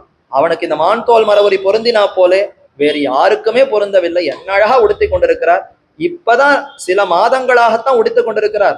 ஆனா ஆச்சரியமா உடுத்தின்ட்டாரு. நான் 1000 வருஷமா உடுத்தி கொண்டு கூட எங்களுக்கு இடையில இன்னும் மான் தோல் மரவுரி எப்படி உடுத்திக்கிறதுன்னு தெரியவில்லையே என்ன. இந்த ரிஷிகள் எல்லாம் அந்த ராமனையும் விளக்குமணனையும் சீதா பிராட்டியும் பார்த்து ஆச்சரியப்பட்டு இப்ப அவர்களிடத்துல போய் முறையிடுகிறார்கள். முதல்ல மங்களாசாசனம் செய்தாராம். இப்படிப்பட்ட அழகுக்கு எங்களுடைய கண்ணே திருஷ்டி கண்ணச்சில் பட்டுவிடும் போல இருக்கிறதே. மங்களாணி பிரயுஞ்சானாக பிரத்யகிருண்ணன் திருடப்பிரதாகா, உயர்ந்த விரதத்திலே ஊன்றினவர்களாய் அந்த ராமனுக்கு பல்லாண்டு பாடி சௌக்கியமா இருக்கணும் சௌக்கியமா இருக்கணும், எந்த ஆபத்தும் வரக்கூடாது, இந்த அழகுக்கு கண்ணச்சில் படக்கூடாதுன்னு பல்லாண்டு பாடிவிட்டு, ராமா எங்களுடைய நிலைமையை பார், ஏஹி பஷ்ய ஷரீராணி என்று தங்களுடைய அதாவது மாம்சம், ராட்சசர்கள் தின்ற கொதறி போயிருக்கக்கூடிய தங்களுடைய அந்த மாம்சமாக இருக்கக்கூடிய திருமேனி, அதாவது அந்த ரிஷிகளுடைய தங்களுடைய உடலை எல்லாம் காட்ட ராமனுக்கு ஒரே வருத்தம். ஐயோ இப்படி கஷ்டப்படுகிறீர்களே நீங்கள்லாம், உங்களுடைய கஷ்டத்தை என்னிடத்துல வந்து முறையிடும்படி நான் உங்களை வைத்து விட்டேனே என்று வருந்துகிறான். இவர்களெல்லாம் போய் கர்ப்பபூதாக தபோதனாக ரட்சிதவ்யா துவயா, உன்னாலேயே ரட்சிக்கப்பட வேண்டியவர்கள், இப்படி நாங்கள் எல்லாம் கஷ்டப்படுகிறோம், இப்போ உம்மிடத்துல சரணாகதி பண்ணுகிறோம்னு ரிஷிகள் எல்லாம் போய் சரணாகதி செய்கிறார்கள். தண்டகாரண்ய ரிஷிகளுடைய சரணாகதி. ராமாயணம்னு சொன்னாலே சரணாகதி சாஸ்திரம், முதல்லிருந்து இறுதி வரைக்கும் யாரான ஒருத்தர் சரணாகதி பண்ணிக்கொண்டே இருப்பார்கள். முதல்ல தேவர்களுடைய சரணாகதி பார்த்தோமா, அடுத்து தசரதன் அவன் பரசுராமர் இடத்துல சரணாகதி பண்ணான். எப்போ சீதா பிராட்டிய திருக்கல்யாணம் பண்ணிக்கொண்டு வருகிற சமயத்திலே, ஐயோ அபயம் அபயம் அபயம், நீர் போய் இந்த மாதிரி குழந்தைகளை எதிர்த்து வருவது ஆகவே ஆகாது, இவர் இப்பதான் திருக்கல்யாணம் நடந்திருக்கு, இவரோட சண்டை போடலாமா, இவ்வளவு பெரிய ஆபத்து ஏற்படக்கூடாது, சரணாகதி பண்ணுகிறேன்னு பரசுராமன் இடத்துல தசரதன் சரணாகதி பண்ணான். அடுத்து காட்டுக்கு போக வேண்டும்னு கிளம்பினால் லக்ஷ்மணன் சரணாகதி பண்ணார், என்னை விட்டுட்டு போகக்கூடாதுன்னு. அடுத்து இப்பதான் பார்த்தோம் பரதன் சரணாகதி பண்ணார். அடுத்து இப்ப பார்த்தால் இங்க தண்டகாரண்யா அந்த காட்டுல ரிஷிகள் எல்லாம் போய் ராமனிடத்துல சரணாகதி பண்ணி பிரார்த்தித்தார்களாம். ஹ்ரீரேஷாகி மமாதுளா, ராமன் அப்படியே வெட்கி தவித்தான். யோகோ ராஜாவா இருந்து கொண்டு இப்படி பொறுப்பே இல்லாமல் நடந்து கொண்டு விட்டேனே, உங்களுக்கு இந்த கஷ்டம் வருவதற்கு முன்பாக நான் வந்து ரட்சித்திருக்க வேண்டும், சரி கஷ்டம் வந்த பிற்பாடாவது வந்து ரட்சித்திருக்க வேண்டும், இரண்டையும் செய்யாமல் மூன்றாவதாக நீங்கள் என்னிடத்துல வந்து முறையிடும் வரைக்கும் நான் தாமதமா வாயை மூடிக்கொண்டிருந்தது என் பேர்ல எவ்வளவு பெரிய தப்பு, கண்டிப்பா உங்களுக்கு அபயம் அளிக்கிறேன், நான் உங்களை காக்கிறேன், இனி எந்த ராட்சசர்களாலையும் அரக்கர்களாலையும் உங்களுக்கு ஆபத்து இல்லாதபடி காக்கிறேன் என்று உறுதி கொடுத்தார். அந்த ரிஷிகள் எல்லாம் இப்ப ராமனை அழைத்து கொண்டு ஒவ்வொரு ஆசிரமமா அங்கு இங்குன்னு எல்லாத்தையும் காட்டினாராம். சுதீக்ஷ்ணர் என்ன ஒரு ரிஷி, அவருடைய ஆசிரமத்துக்கு போனார். ஷரபங்கர் என்ன ஒரு ரிஷி, அவருடைய ஆசிரமத்துக்கு போனார். எங்கெங்கெல்லாம் இவர் போகிறாரோ அங்கங்க அந்த ரிஷிகள் என்ன சொல்றான்னா, ராமா நீ வந்த வரவினாலே எங்களுடைய இந்த ஆசிரமம் புனிதமடையப்பட்டது. மேலும் அவள்லாம் சொல்றா, நாங்க நீண்ட காலமா இங்க தபஸ் செய்து கொண்டிருக்கிறோம், இப்போ உன்னுடைய வரவினால என்ன ஆக போறதுன்னா எங்களுடைய தபஸ் இப்பொழுது முடிந்து விட்டது, தபஸ் எவ்வளவு நேரம் செய்யணும்? பெருமானுடைய அந்த திருமேனியை சேவித்து அவரை அனுபவிப்பதற்கு தானே தபஸ் செய்கிறோம். அந்த தபஸ் இத்தோடு நிறைவேறி விட்டது. என்ன, அவரே வந்துட்டாரே, ராமனே இப்ப ஆசிரமத்தை நோக்கி வந்து விட்டார்னா ஆச்சு, எங்களுடைய தபஸ் எல்லாம் முடிந்தது, நாங்கள் இனி புறப்பட போகிறோம், பிரம்மம் வைகுந்தமாக அந்த லோகத்தை அடைய வேண்டும், ராமா நீர் தான் அனுகிரகிக்க வேண்டும், நீர் வரப்போகிறீர்ங்கிற செய்தியை உணர்ந்து உங்களுக்காக காத்து கொண்டிருந்தோம், இப்ப விடை கொடுத்தருள வேண்டும்னு சரபங்கர் கேட்கிறார். சரி போயிட்டு வரோம்னு சொல்ல ராமனுடைய கண்ணுக்கு முன்னாடியே சரபங்கர் தன்னுடைய உடலை நீத்து அப்படியே அந்த ஆத்மாவானது திவ்யமான அந்த விமானத்தில ஏறி புறப்பட்டது. என்ன சரபங்க ஆசிரமத்திலே நடந்தது. அடுத்து அங்கிருந்து புறப்பட்டு சுதீக்ஷ்ணருங்கிற ரிஷி அவருடைய ஆசிரமத்துக்கு வந்தார். அங்கு அவரும் இதே மாதிரி தான், ராமா உன்னுடைய வரவினால்தான் இவ்வளவு நேரம் நான் காத்து கொண்டிருந்தேன், இனி எனக்கு அனுமதி அளித்தால் இதோ உமக்கு வழிகாட்டி விட்டு புறப்படுகிறேன்னு சொல்லி அவரும் கிளம்பினார். அடுத்து மேற்கொண்டு பல ரிஷிகளுடைய ஆசிரமத்துக்கெல்லாம் இவர் வழிகாட்டினார். பல முனிவர்கள் பல ரிஷிகள் அத்தனை பேர் முன்னிலையிலையும் போய் இவர் எல்லாருடைய அந்த ஆசிரமத்திலையும் கொஞ்சம் கொஞ்சம் தங்கினாராம். அது ராமாயணத்திலே தெரிவிக்கப்பட்டிருக்கிறது. எத்தனை காலம் எங்கெங்கு தங்கினார்? ஒரு ஆசிரமத்தில 13 மாதங்கள் தங்கினார், மற்றொரு ஆசிரமத்துல 1 வருஷம் தங்கினார், மற்றொரு ரிஷியினுடைய ஆசிரமத்துல 4 மாசங்கள், மற்றொரு ஆசிரமத்தில 6 மாசங்கள், மற்றொரு ஆசிரமத்துல 1.25 வருஷம். இப்படி பல பல ஆசிரமங்கள்ல சுத்தி சுத்தி அந்தந்த ரிஷிகளை அப்படியே காலை கட்டி கொண்டு தர்மத்தை கேட்டாராம். இதை பத்தி தான் ஆச்சரியமா வியாக்கியானத்துல ஆச்சாரியர்கள் குறிப்பிடுகிறார்கள். கண்ணனுக்கும் ராமனுக்கும் என்ன வித்தியாசம்? கண்ணனை எங்கேயாவது காணவில்லை என்றால் எங்கு தேட வேண்டும்னா, அதுவா ஆய்ப்பாடி கோகுலத்துல இருக்கக்கூடிய பெண்கள் உடையில உடுப்பு உடுத்தின்னு இருப்பா, புடவை இருக்குமா, புடவை தலைப்பு முந்தானை அதை பத்தி கொண்டு எங்கேயானு இருப்பான். புடவை தலைப்புல தூக்கி பார்த்தா கண்ணன் இருக்கானான்னு அங்க போய் தேடணுமா. அப்ப ஆய்ப்பாடியில இருக்கக்கூடிய பெண்களுடைய தலைப்பு துணி அந்த முந்தானை எடுத்து கண்ணன் இருக்கானான்னு தேடிக்கொண்டு வரணுமா. ராமனை எங்க தேடணும்னா ரிஷிகளுடைய ஆசிரமமா போய் ராமனை தேடணும். அவர் எப்பொழுதும் ரிஷிகளையே அண்டி அவரிடத்துல தர்மத்தை கேட்டு கேட்டுத்தான் அவருக்கு மிகுந்த ஊற்றம், அதுல தான் அவருக்கு மிகுந்த விருப்பம். ஏன் இப்படி தர்மத்தை கேட்கிறாருன்னா, மேற்கொண்டு ராஜ்யத்தை ஆளணுமே. 14 வருஷங்களுக்கு பின்னர் போய் அயோத்தி அரண்மனையில சக்கரவர்த்தியாக அமர வேண்டும் என்றால் அப்ப அதற்குன்னு தர்ம நெறிகளை நிறைய கேட்டுக்கணுமே. ஒரு அரசனாக இருப்பவன் எவ்வளவுக்கு எவ்வளவு தர்மத்தை தெரிந்து கொள்ளுகிறானோ அந்த அளவுக்குத்தான் சீரும் சிறப்புமாக நாட்டை ஆள முடியும். இன்னைக்கு மாதிரி ஏதோ அதுல ஜெயித்து விட்டேன் போய் அறியாமையில அமர்ந்தேன்னு சொன்னா அறிவு ஞானம் தர்மமே இல்லாமல் எப்படி நாட்டை செலுத்த முடியும், எப்படி நாட்டை ஆள முடியும்? அப்ப அதர்ம முறையில தான் நாட்டை ஆள முடியும். அப்ப தர்மவானாக நாட்டை ஆள வேண்டும் என்றால் முதல்ல இந்த மாதிரியான பெரியோர்களை அண்டி சிறந்த ஞானிகளிடத்தில் நிறைய உபதேசத்தை கேட்க வேண்டும். அப்படி ராமன் பல பேரிடத்திலையும் கேட்டுக்கொண்டிருந்தான். இப்படி எவ்வளவு நாட்கள் கழிந்தனன்னா ஆண்டுகளே கழிந்து விட்டன. 10 வருஷங்களுக்கு மேல இப்படியே கழிச்சுட்டாராம். இப்ப ஏற்கனவே பாலப்பிராயத்தை ராமன் பிறந்ததிலிருந்து 12 வருஷங்களை ஒரே சர்க்கத்துல கழித்தார் வால்மீகின்னு பார்த்தோம்.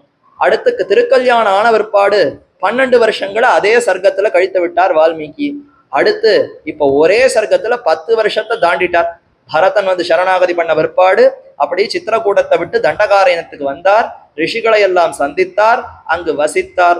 ஒவ்வொருத்தருடைய ஆசிரமத்திலையும் பல பல மாசங்கள் பல பல வருஷங்கள் இருந்து 10 ஆண்டுகளை கழித்தாராம். ஆனால் இவர் முதல்ல ஒரு பிரதிஜை பண்ணாரே, கண்டிப்பா அரக்கர்களை எல்லாம் நான் அழிக்கிறேன், உறுதி கொடுத்தாரா? ஆனா அதற்கு உண்டான முயற்சியை எடுக்கல. இப்ப சீதை பார்த்தாள், நமக்கு சரியான வாய்ப்பு, இவரை தர்ம வழியில நடத்த வேண்டும். ஏன்னா என்னுடைய தந்தை என்ன சொல்லி திருக்கல்யாணம் பண்ணி கொடுத்தார், சக தர்மச்சரீதவர், ராமன் தர்மத்தை விட்டு சற்று மாறுகிறா போல இருந்தால் நீ அவனை தர்ம வழியில கொண்டு வர வேண்டும்ங்கிறதுக்காகத்தான் ஜனகன் என்னை திருக்கல்யாணம் பண்ணி கொடுத்திருக்கார். அதுக்குத்தான் நான் இவனோட காட்டுக்கே வந்தேன்.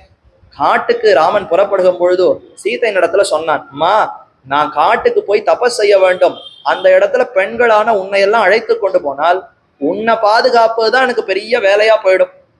என்ன, ஒரு பெண்ணை காட்டுக்கு அழைத்து கொண்டு போனால் என்ன ஆபத்து வேண்டுமானாலும் வரணுமே. அப்ப அங்க இருக்கக்கூடிய அரக்கர்கள் அசுரர்களால ஆபத்து வரலாம், விலங்குகளால ஆபத்து வரலாம்.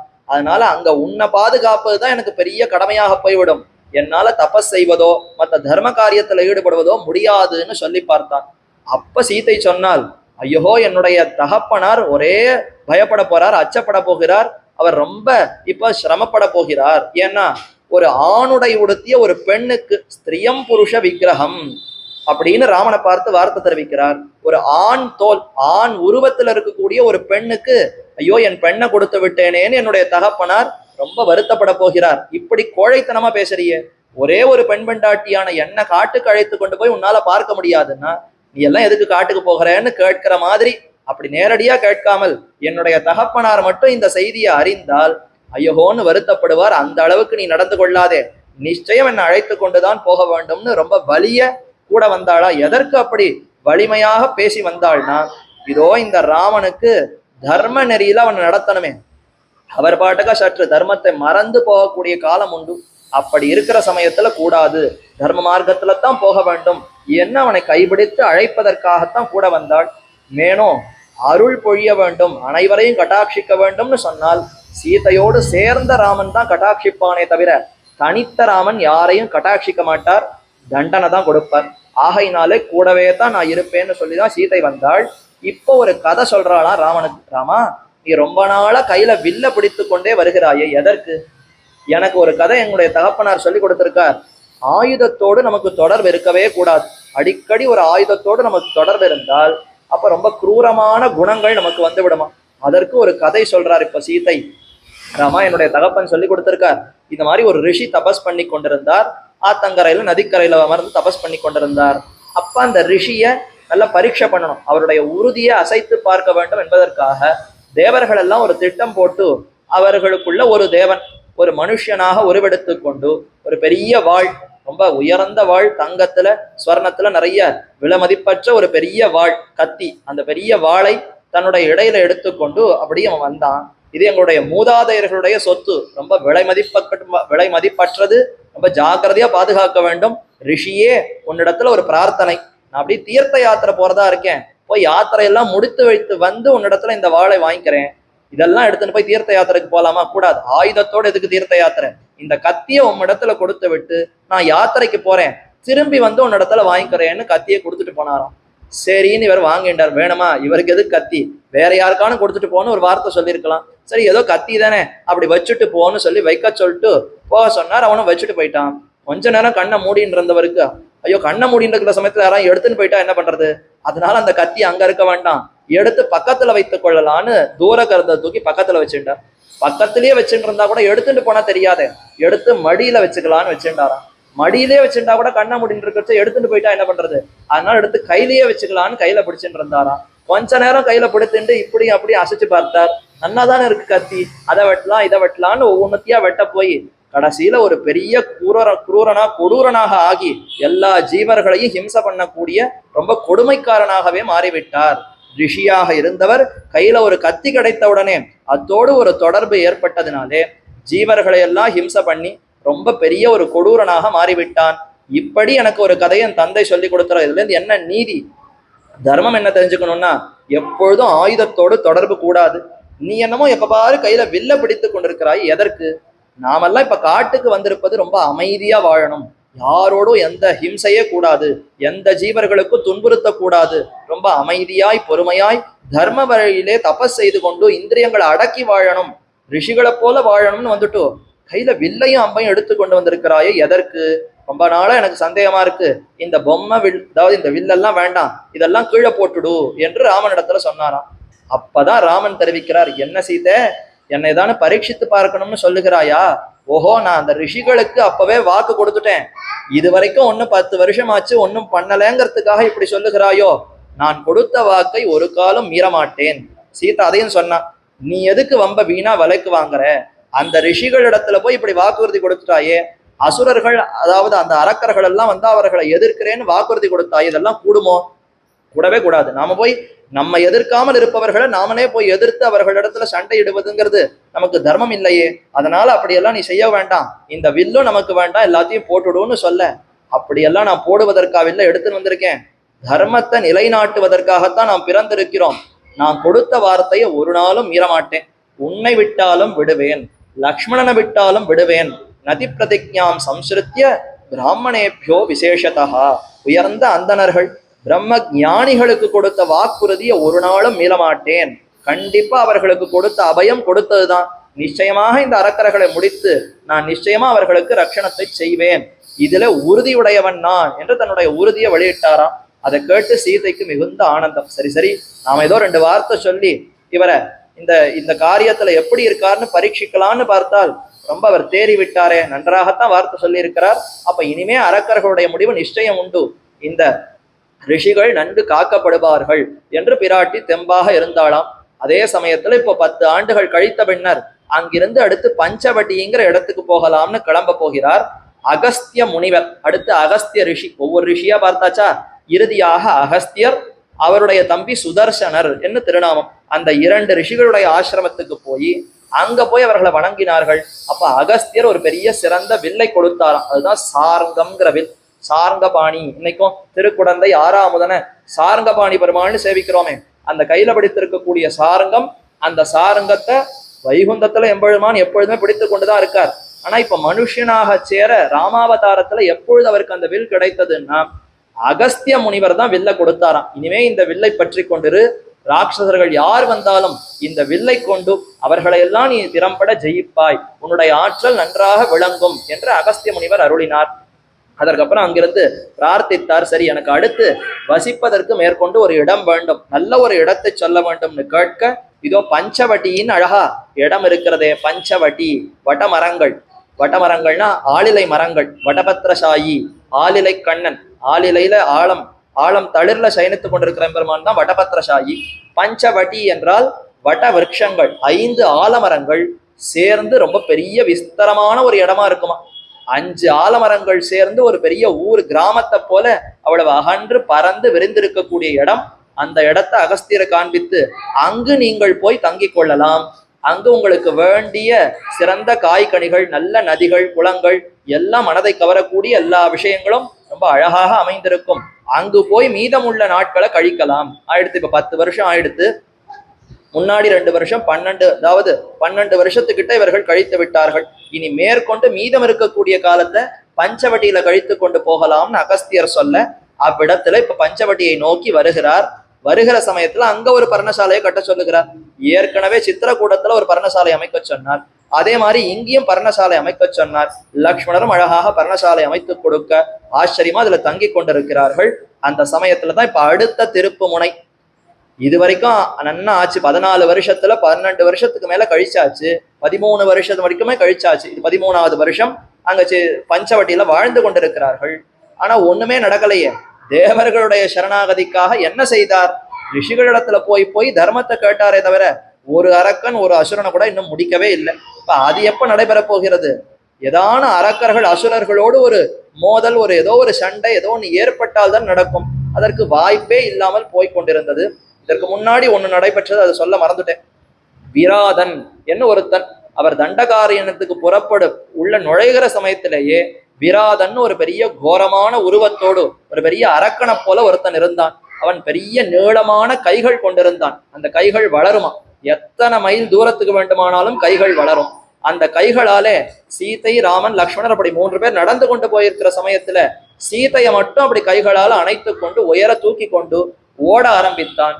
ராமர் லக்ஷ்மணர் பார்த்த, ஐயோ யார் இவன், ஒரு பெரிய அரக்கனாக இருக்கிறானே, இப்படி சீதையை அபகரித்து கொண்டு போகிறானே என்று பார்த்து அந்த அவனை எப்படியாவது முடிக்க வேண்டும்னு அஸ்திரங்களை எல்லாம் பிரயோகித்தனர். அப்படி பிரயோகித்த சமயத்துல அவன் பார்க்கிறான், நம்மையே எதிர்ப்பதற்கு இவர்களுக்கு சக்தி இருக்கிறதுன்னா உருவத்துல பார்த்தாலும் ரொம்ப உயர்ந்தவர்களாக இருக்கிறார்கள், யாரு என்னன்னு விசாரிப்போம் என்பதற்காக நீங்கள் யார் என்று அந்த விராதன் விசாரிக்க, அப்ப அவர் தெரிவித்தார், ராமருக்கு நேர்மையே குணம், எங்கு போனாலும் தன்னை யாருன்னு தானே வெளிப்படுத்தி விடுவார். நாங்கள் யாரா தசரதனுடைய குமாரர்கள், இந்த மாதிரி வரம் வாங்கினதுனால நாங்கள் காட்டுக்கு வந்திருக்கிறோம்னு செய்தியை சொல்ல கேட்டவன் ரொம்ப ஆனந்தப்பட்டான். ஓ, நமக்கு சாப விமோசனம் நடக்கக்கூடிய ஒரு தருணம். இவன் ஒரு சாபத்தினால இப்படி விராதனாக மாறி இருக்கிறான். குபேரனுடைய பணியாளிவன், குபேர லோகம், அந்த லோகத்துல இருக்கக்கூடிய ஒரு தேவதை. குபேரனுக்கு சரியா இவன் தொண்டு பண்ணவில்லையாம். அப்ப குபேரன் சாபமிட்டான், நீ கவனக்குறைவால் இப்படி இருந்ததுனால போய் இந்த காட்டுல இப்படி அரக்கனாக சுத்தி கொண்டிரு, அங்க இருக்கக்கூடிய ஜீவர்கள், அங்க இருக்கக்கூடிய பிராணிகளை உண்டு அப்படியே வாழ்வாய் என்று அவனுக்கு சாபமிட்டான். சாபத்துல எப்போ விமோசனம்னா அதுவா சக்கரவர்த்தி திருமான் ராமன் வருவார், அவர் வருகிற சமயத்துல உனக்கு விமோசனம் ஏற்படும்னு சொல்லி இருந்தார். ஆஹா, நீர் வந்து விட்டீர், எனக்கு இப்ப சாப விமோசனம் என்று தெரிந்து கொண்டு தன்னை என்ன செய்ய சொன்னார்னா தானே வழிய சொன்னார். என்னை என்ன செய்தாலும் என்னுடைய பிராணன் போகாது, என்னை நிறைய துண்டுகளாக வெட்டி பூமியிலே புதைத்து விட வேண்டும். அப்படி புதைத்தால் எனக்கு இனி மறுபடியும் இந்த உருவமே இருக்காது, நான் இந்த உடலை விட்டு உயர்ந்த அந்த தேவதையாக மாறி அந்த லோகத்துக்கு போய்விடுவேன், என்னுடைய பழைய உருவத்தை எடுத்துக்கொண்டு குபேரலோகத்துக்கு போய்விடுவேன்னு சொன்னார். அதே மாதிரி அந்த விராதனை நன்றாக பல பல துண்டுகளாக ஆக்கி பூமியில புதைத்த பின்னர் அவனுடைய சுய உருவம் பெற்றவன் குபேரலோகத்துக்கு போனான். சீதா பிராட்டிய ராமன் அடைந்தார். இது தண்டகாரண்யம் புகுந்த உடனே நடைபெற்ற செய்தி. அது ஒண்ணுதான் நடந்திருக்கே தவிர வேற எந்த அசுரன் எந்த அரக்கனையும் முடித்ததாக ஒண்ணுமே நடைபெறவில்லை. அப்ப அடுத்து திருப்புமுனை வர வேண்டுமே. அதே ரங்கநாத பெருமாள் அங்க சயனித்துக் கொண்டிருக்கக்கூடிய ஜெகநாதன் நாராயணன் அவரே அடுத்த திருப்புமுனை ஏற்படுத்தினார். அந்த இடத்துல காஜித் சூர்பனகா ஒரு ராட்சசி சூர்பனகைன்னு பெயர் கொண்டிருக்கக்கூடிய அந்த ராட்சசி வந்தாளாம். அவளும் எதிர்ச்சையா வந்தாள். யாருடைய ஒரு இச்சையினாலேயோ அவள் அந்த பக்கமாக வந்தாளாம். அவள் எதற்கு அங்க வர வேண்டும்? ஏன்னா பெருமானே அப்படி வரும்படியாக செய்தார். அவள் அப்படியே அந்த தண்டகாரண்யம் அதாவது பஞ்சவட்டிக்கு அருகே வந்து ராமன் இருக்கக்கூடிய அந்த ஆசிரமத்தை சுத்தி பார்க்கிறார். ராமரை பார்க்கிறார், ஆச்சரியப்படுகிறார். ஆஹா, என்ன அழகு, என்ன அழகு! வாழ்ந்தால் இவனோடு தான் வாழ வேண்டும், இவனையே கல்யாணம் செய்து கொண்டு வாழ வேண்டும், இல்லையே வாழ்க்கையே வீண் என்று முடிவெடுத்தாள். அழகான சுந்தர வடிவத்தை எடுத்துக்கொண்டாளாம். அதாவது இது ரெண்டு விதமா சொல்லப்படுகிறது. ஒரு கம்பராமாயணத்துல பார்த்தால் அவள் அப்படியே அரக்க அந்த வேஷத்தோடு வந்தாள். அல்ல வால்மீகி ராமாயணத்துல பார்த்தா தன்னையே அழகான ஒரு வடிவமாக மாத்தி கொண்டு வந்தாள். அழகான ஒரு ஸ்திரீ, ஒரு பெண்ணை போல அலங்கரித்து கொண்டு வந்தாள்னு சொல்லப்படுகிறது. அப்படி வந்தவள் ராமனிடத்துல அருகில வந்து தெரிவிக்கிறாளாம், என்ன பாரு, நான் என்ன அழகா இருக்கேன், நீ ரொம்ப அழகா இருக்க, நாம ரெண்டு பேரும் சேர்ந்து குடும்பம் நடத்தலாம், நீ என்ன கல்யாணம் பண்ணிக்கொள் என்று சொல்ல, அப்படியெல்லாம் உடனே வந்தவளை எப்படி பண்ணிக்க முடியும், நீ யாரு அப்படின்னு கேட்கிறாள். சூர்பனகை தன்னை சொல்றா, நான் தான் ராவனுடைய சகோதரி, சூர்பனகைன்னு பெயர். உடனே நீ யாருன்னு சூர்பனகை கேட்க அவனிடத்துல மறுபடியும் ராமாயணத்தை ஆரம்பிக்கிறார். ராமன் ரொம்ப ருஜுபுத்திதையா சர்வம் ஆக்கியாதா. யாரோ ஒரு மூணாவது மனுஷி வந்து நம்ம கேட்கிறாளே, நாம் யாருன்னு சொல்ல வேண்டுமான்னு நாம தயங்குவோம். நமக்கு தொலைபேசி அடிக்கிறதுன்னா எடுத்த உடனே நீர் யாருன்னு கேட்டா முதல்ல நாம யாருன்னு அடுத்த வாழை கேட்போம். நீங்க தானே முதல்ல என்ன அழைத்தீர்கள், முதல்ல நீ யாருன்னு சொல்ல, அப்புறம் நான் என்ன யாருன்னு சொல்லிக்கிறேன்னு நாம சொல்லுவோம். ஏன்னா நமக்கு அந்த நேர்மை கிடையாது. யாரால என்ன ஆபத்து வந்து விடுமோன்னு பயந்து கொண்டு இருக்கிறோம். அப்ப எடுத்த எடுப்புல யாரோ மூன்றாவது மனுஷன் நம்ம இடத்துல வந்து நீ யாரு, உன்னுடைய விஷயம் என்னன்னு கேட்டா பதிலே சொல்ல மாட்டோம். ஆனா ராமனுக்கு அந்த நேர்மை தவறுதலே கிடையாது. யார் வந்து கேட்டாலும் சட்டென்று தான் யாருன்னு சொல்லி விடுவார். நான் யாரா, நான் தான் தசரதன்கிற ஒருத்தன் இருந்தான், அவனுக்கு அத்தனை வருஷம் குழந்தைகள் இல்லைன்னு ஒரு ராமாயணத்தை ஆரம்பித்து இதுவரைக்கும் மொத்த சரித்திரத்தையும் சொன்னார். கேட்டவளுக்கு பகு திருப்தி. ஓ, பெரிய அரசலன் குமரன், தசரதனுடைய பிள்ளையா இவன், அப்பனா இவனை நிச்சயம் கல்யாணம் பண்ணி கொள்ள வேண்டும் என்று பிரார்த்தித்தாள். ஆனா ராமன் ஒத்துக்கல. ஏகதார விரதன், ஒரு சொல் ஒரு வில் ஒரு இல், ஒரே ஒரு பானத்தை தொடுத்து அத்தனை பேரையும் முடிக்கக்கூடிய சாமர்த்தியம் உடையவன். ஒரு சொல்லு தான் சொல்லுவான்னா உண்மையே பேசுபவன். அதே மாதிரி ஒரு தாரம், ஒரே ஒரு மனைவியைத்தான் கொண்டிருப்பேனே தவிர மற்ற மனைவிகள்லாம் எனக்கு கிடையாது, என்ன கல்யாணம் பண்ணிக்க முடியாது. இதோ பக்கத்துல தம்பி இருக்கான் பார், என்ன நேர தம்பியை காட்டி விடுகிறார். பொய்யே சொல்ல தெரியாதவர், இந்த மாதிரி கேலியான விஷயங்கள் எல்லாம் செய்யவே மாட்டார். ஆனா இப்போ இதோ பக்கத்துல அவன் இருக்கான், அவனுக்கு மனைவி அருகே இல்லை, நீ அதனால அவனிடத்துல போய் உன்னுடைய விருப்பத்தை நிறைவேற்றிக்கொள் என்று சொல்ல, சரி அவனை பார்த்தா இவனை மாதிரியே தான் அப்படியே உரிச்சு வச்சிருக்கான், அந்த அழகும் அப்படித்தான் இருக்கு. லக்ஷ்மணருக்கு அழகு குறைச்சலா, சரி சரி இவன் கிடைக்கலன்னா அவன் கிடைச்சா போறோம் அப்படின்னு லக்ஷ்மணர் இடத்துல போய் தன்னுடைய விருப்பத்தை சொல்ல, அவன் சொல்லிட்டான் அதெல்லாம் முடியவே முடியாதுமா, நானே இவர்களுக்கு அடிமை, ராமனுக்கும் சீதைக்கும் நான் அடிமை, நீ எனக்கு அடிமையா இருந்தா உனக்கு ரசிக்கவே ரசிக்காது. நீ ஒண்ணு பண்ணு, போய் அந்த ராமனையே கல்யாணம் பண்ணிக்கோ, ராமனுக்கு மற்றொரு தாரமாக இருக்கேன்னு சொல்லு. சீதை சற்று ரொம்ப, நீ இன்னும் இளமையா இருக்க, சீதை வயதானவள், அதனால நீ ராமன் இடத்துல போய் பேசி அவளை விட நான் உனக்கு இன்னும் பொருத்தமா இருக்கேன்னு சொல்லி ராமனை கல்யாணம் பண்ணிக்கோ, உங்க 3 பேருக்குமா சேர்த்து நானே எல்லா விதமான தொண்டுகளையும் செய்து விடுகிறேன் என்று லக்ஷ்மணர் சொல்ல, அதை அப்படியே அவள் உண்மைன்னு ஏற்றுக்கொண்டு மறுபடியும் ராமன் இடத்துல வர, இப்படி ராமன் லக்ஷ்மணர் இடத்துல அனுப்ப, லக்ஷ்மணர் ராமனர் இடத்துல அனுப்ப, அவளுக்கு ஒரே கோபமாய் கொதித்து போய்விட்டாள். நடுவுல சீதைன்னு ஒருத்தி இருக்கிறதுனால தானே இவர்கள் இப்படி சண்டை போடுகிறார்கள், அந்த சீத்தை இப்பொழுதே பக்ஷித்து விடுகிறேன், அவள் அப்படியே நானே உணவாக ஆக்கி கொண்டு விடுகிறேன்னு கிட்டக்க போய் ஹிம்சை பண்ண போக, அதே சமயத்துல ராமன் கை காட்டுகிறார் லக்ஷ்மணருக்கு. என்ன லக்ஷ்மணா, எதற்கு இந்த விளையாட்டு, சட் என்று அவளுக்கு கர்வ பங்கத்தை பண்ணி அவளுடைய மானம் அவளுடைய காது மூக்குகளை அறுத்து அவள் அழகில்லாதவளாக ஆக்கி அவளுடைய கர்வத்தை அடக்கி போக விடு என்று சொல்ல, லக்ஷ்மணனானவன் அழகாக தன்னுடைய வாளை எடுத்து மூக்கையும் காதையும் அறுத்தான். அப்படியே ரத்தம் சொட்ட சொட்ட துடிதுடித்து கொண்டு இப்படி என்ன செய்து விட்டார்களேன்னு ஒரே கோபத்தோடு அந்த இடத்தை விட்டு அப்பொழுதே விடவிடன்னு நடுங்கி ஓடி போய் விட்டாள் சூர்பனகை. இது ஆயத்து. அப்ப சூர்பனகையினுடைய காது மூக்குகளை அறுத்தவன் லக்ஷ்மணன். ஆனா பாசுரங்கள்ல ராமரையே அதை செய்ததாக தெரிவிக்கிறார்கள். ஏன்னா ராமனுடைய வலது கரமாக இருப்பவன் தானே லக்ஷ்மணன். லக்ஷ்மணர் செய்தாலும் அது ராமன் செய்ததாகத்தான். அந்த அளவுக்குத்தான் இருவரும் நெருக்கமாக இருந்தனர். அப்படி சூர்பனகைக்கு பங்கம் ஏற்பட்டது. இப்ப அவள் நேர ஓடுகிறாள்.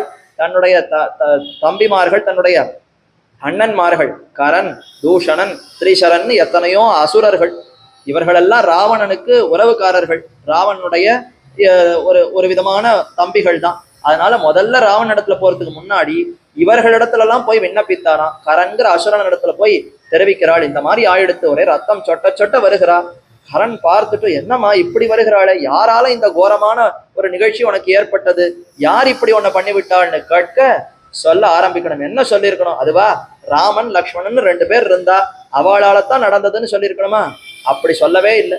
கருணவ் ரூப சம்பன்னவ் சுகுமாரவ் மகாபலவ் புண்டரீக விசாலாட்சவ் என்று அப்படியே ராமனுடைய வடிவழகு, லக்ஷ்மணனுடைய அழகையெல்லாம் வர்ணித்து வர்ணித்து என்ன அழகா இருந்தான், அப்படியே கட்டிலங்காளையாக இருந்தான், தொட்டால் சிவந்து போகிற அளவுக்கு மென்மையா இருந்தான், அப்படியே பார்த்தா அணைத்து கொள்ள வேண்டும்ங்கிற ஒரு உணர்வு ஏற்பட்டது.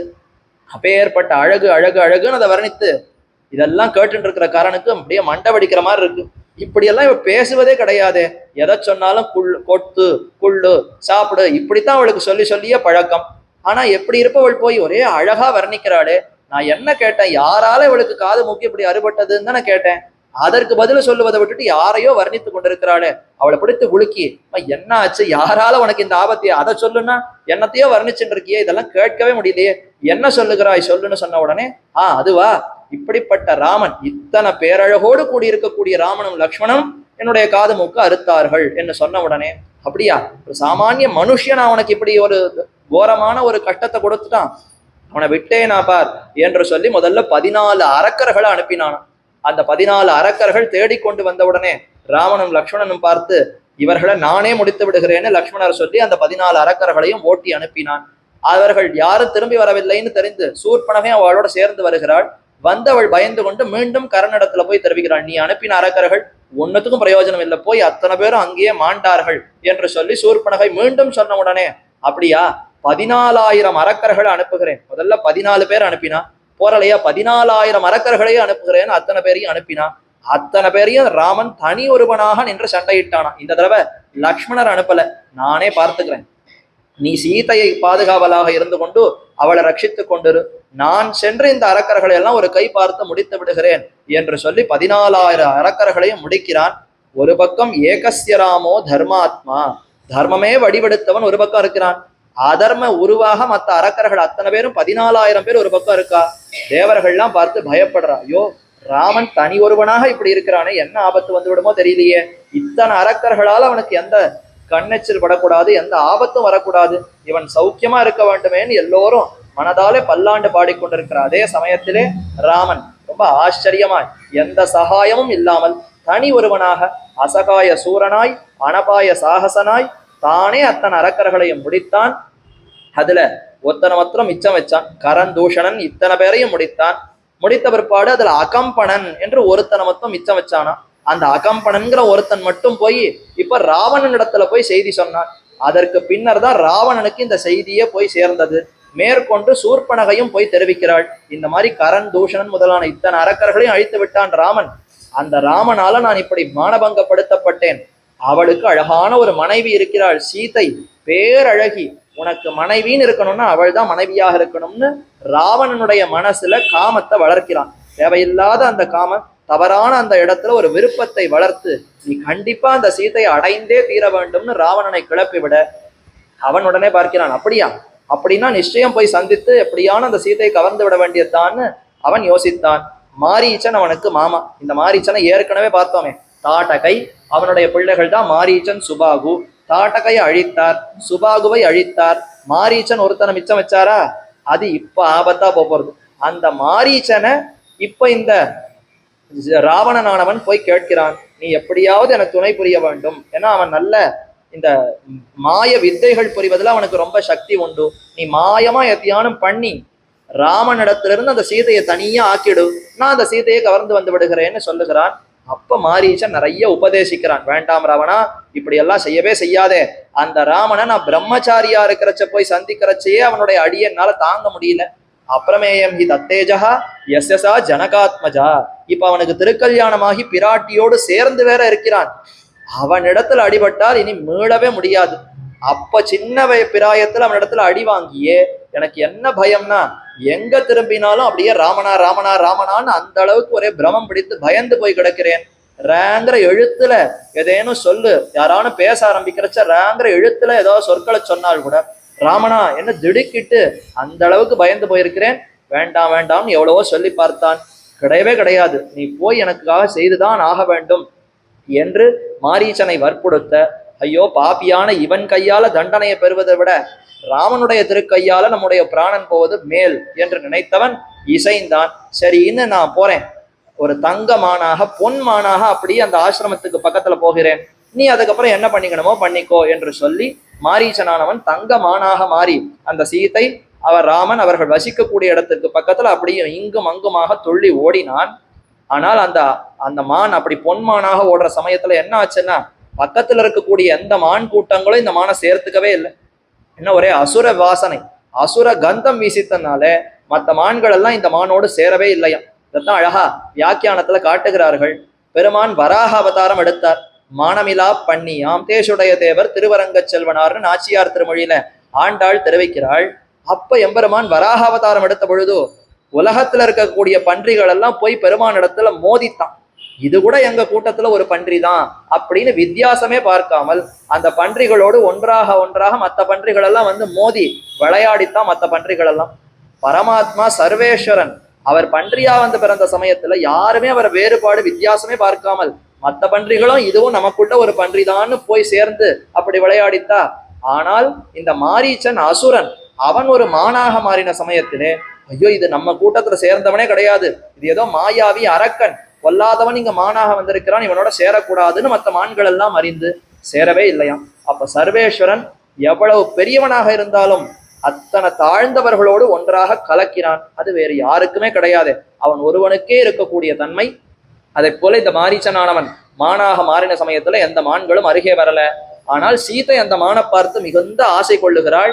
ராமா எனக்கு அந்த மானை பிடித்து கொடுக்க வேண்டும் என்ன அவனிடத்துல பிரார்த்திக்கிறாள். ரெண்டு கேட்கிறாள், ஒன்று அந்த மானை பிடித்து கொடு, இல்ல முடியலையா அந்த மானுடைய தோலையாவது எனக்கு பெற்றுக் கொடு. அந்த தோலே ரொம்ப ஆச்சரியமா இருக்கு, மான் தோலை கீழே போட்டுக்கொண்டு நாம அமர்ந்து கொண்டு தபஸ் செய்வதற்கு அதை பயன்படுத்திக்கலாமே, அதனால மானை உயிரோட பிடித்து கொண்டு வந்து கொடு, இல்ல முடியலையா மான் தோலையாவது எனக்கு பெற்றுக் கொடு என்று சொல்ல 14 இத்தனை திருக்கல்யாணம். எப்போ 12 வயசுல திருக்கல்யாணம் ஆச்சு. இப்போ ராமனுக்கு எத்தனை திருநக்ஷத்திரம், 24 வயசுல காட்டுக்கு வந்தார்.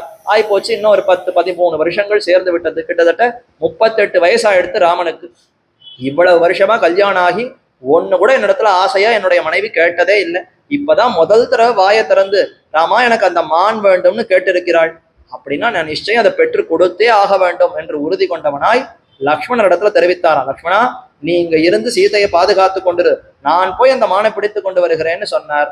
அப்ப லக்ஷ்மணர் அவர் சொல்றார், பா இதெல்லாம் வேண்டாம், இது ஏதோ அசுரருடைய ஒரு மாயத்தனம், அசுரன் தான் கள்ள வேடத்துல இந்த மாதிரி வந்திருக்கிறான், உலகத்துல தங்கமான்லாம் எங்கேயானு உண்டா, சாதாரண மான்கள் தான் உண்டு, இது ஏதோ ஏமாற்று வேலை சித்து வேலை, இதுல நம்ம சிக்கக்கூடாது, ஏதான ஆபத்து வந்துவிடும், போக வேண்டாம்னு சொல்லி பார்த்தார். ராமர் பல்ல கடித்து கொண்டு நரன்னு, ஏன் இப்படி பண்ற, இப்படி பண்ணா மொத்த ராமாயணம் இன்னோடு நின்று போயிடுவேன், மேற்கொண்டு இவள் பிரியணும், ராவணன் வரணும், இதெல்லாம் நடந்தால்தான் அடுத்து அசுரர்களுடைய வதமே நடக்கும், நீ பாட்டுக்கு இப்ப குட்டை வெளிப்படுத்துற மாதிரி இந்த மாதிரிலாம் சொல்லாதேன்னு மனசுல நினைத்து கொண்டு, அதெல்லாம் ஒண்ணும் இல்லை, என்னிடத்துல ஆசையோடு கேட்டிருக்கிறாள்னா இதை கூட பிடித்து கொடுக்கவில்லைன்னு நாளைக்கு என்ன ஏச மாட்டாளா, இவர் பெரிய ராமரா பெரிய வில்லாலியா, ஒரு மானை கேட்டா அதை கூட பிடிச்சு கொடுக்க முடியலையா, இவரை போய் நான் கல்யாணம் பண்ணி கொண்டிருக்கிறேன்னு அவள் வருத்துவாள். அப்படியெல்லாம் வருத்தத்திற்கு ஆட்படவே கூடாது, நீ அவளுக்கு பாதுகாப்பாக இரு, அது அசுரனோ யாரோ நான் ஒரு கை பார்த்துட்டு வருகிறேன் என்று அந்த மானை துரத்தி கொண்டு போனான். அப்படி போய் ரொம்ப தூரம் அந்த மான் அழைத்து கொண்டு போனதாம், ஏதோ அருக போகல, காட்டுக்குள்ள அடர்ந்த காட்டுக்குள்ள ரொம்ப தூரத்துக்கு அழைத்து கொண்டு போய் பின்னால் அதற்கு மேல ஓட முடியாமல் தவிக்க ராவணன் போரும் விளையாட்டுன்னு அங்கிருந்து ஒரு அம்பு எய்த அதோடு அந்த அந்த மாரீச்சனுடைய பிராணன் போயித்து அவன் தன்னுடைய சுய உருவை எடுத்துக்கொண்டு அசுரனுடைய அந்த வடிவை எடுத்துக்கொண்டு குரல் கொடுக்கறச்ச மட்டும் ராமனுடைய குரலிலே ஹா சீதே ஹா லக்ஷ்மணான்னு அப்படி பெரிய இறைச்சல் பெரிய கூக்குரல் இட்டு கொண்டு அப்படியே பிராணனை விட்டான். இந்த குரல் இப்போ தூரக்க பர்ணசாலையில இருக்கக்கூடிய லக்ஷ்மணர் காதலையும் விழுந்தது, சீதை பிராட்டியினுடைய காதலையும் விழுந்தது. சீதை பதறி போனாள். ஐயோ என்ன ஆச்சோ தெரியலையே, ராமனுக்கு என்ன ஆபத்துன்னு தெரியலையே, என் பேரையும் உன் பேரையும் சேர்த்து அழைக்கிறாளே, நீ அவசியம் போய் ராமனை எப்படியான ரட்சித்து கொண்டு வர வேண்டும், போயிட்டு வான்னு இளைய பெருமாள் இடத்துல சொல்ல. அடுத்து இப்ப இளைய பெருமாள் அப்படியெல்லாம் ஒன்றும் நடக்காது, ராமருக்கு ஏதேனும் ஆபத்து உண்டா, இத்தனை அசுரர்கள் அரக்கர்களை முடித்தவனுக்கு போய் எந்த அசுரனால என்ன ஆபத்து ஏற்பட முடியும், அதெல்லாம் ஒன்றுமில்லை என்று லக்ஷ்மணர் தெளிவாக சொல்ல. அப்ப சீதா பிராட்டி பார்க்கிறாள், ஏற்கனவே இப்ப ராமன் இந்த நாடகத்திற்கு ஏற்ப அவன் சென்று விட்டான். இப்ப லக்ஷ்மணர் இடத்துல சீதா பிராட்டி இதே மாதிரி நாடகத்துக்கு இசையணுமே, மேற்கொண்டு ராவணன் வரணும், எல்லாம் நடக்கணும், இவன் பாட்டுக்கு இங்கே நின்று கொண்டிருந்தால் எப்படி, அப்ப இவரை எப்படியாவது அப்புறப்படுத்த வேண்டும் என்பதற்காக தகாத வார்த்தையை சொன்னாள். ரெண்டு இடத்துல இந்த மாதிரி அவர் அபச்சாரப்படுகிறார். ஒன்று இப்ப ராமன் இடத்துல அபச்சாரப்பட்டாச்சு. எப்போ?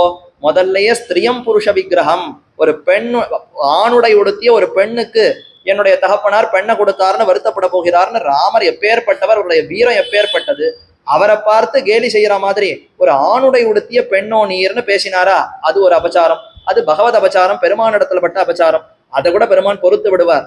ஆனா ஒரு பாகவத இடத்துல அபச்சாரப்பட்டால் பொறுக்கவே மாட்டாரே. அப்படி இப்போ அபச்சாரப்படுவதற்கு அடுத்து ஒரு சந்தர்ப்பம் ஏற்பட்டது. லக்ஷ்மணரை பார்த்து தெரிவிக்கிறாள், ஓஹோ இப்பதான் நான் உன்னை புரிஞ்சுட்டேன், எப்ப தமையனார் தனியா இருப்பாரோ, அவர் இல்லாமல் நான் தனியா இருக்கேனோ அந்த சமயத்துல என்ன அனுபவிக்க வேண்டும்னு நீ எண்ணம் கொண்டிருக்கிறாய் போலும், அதனால தான் நான் போன்னு சொன்னா கூட நீ இங்கேயே நிற்கிறாயோன்னு சொன்ன கேட்ட உடனே லக்ஷ்மணர் துடிதுடித்து போனான். இப்படி ஒரு பேச்சா? அன்னைக்கு ராமர் என்ன சொன்னார், ஓ உனக்கு ராஜ்யத்துல ஒரு கண் இருக்கு போல இருக்கு, அதனால தான் பரதனையே நீ இப்படி தவறாக சொல்லுகிறாய், போனா நீ போயிட்டு வான்னு ராமர் சொன்னார். கூனி குறுகி போனார் லக்ஷ்மணர். இப்ப அடுத்து பிராட்டியும் நம்ம இப்படி வைகிறாளே, இப்படி தகாத வார்த்தையை சொல்லிவிட்டாளேன்னு கேட்க முடியல.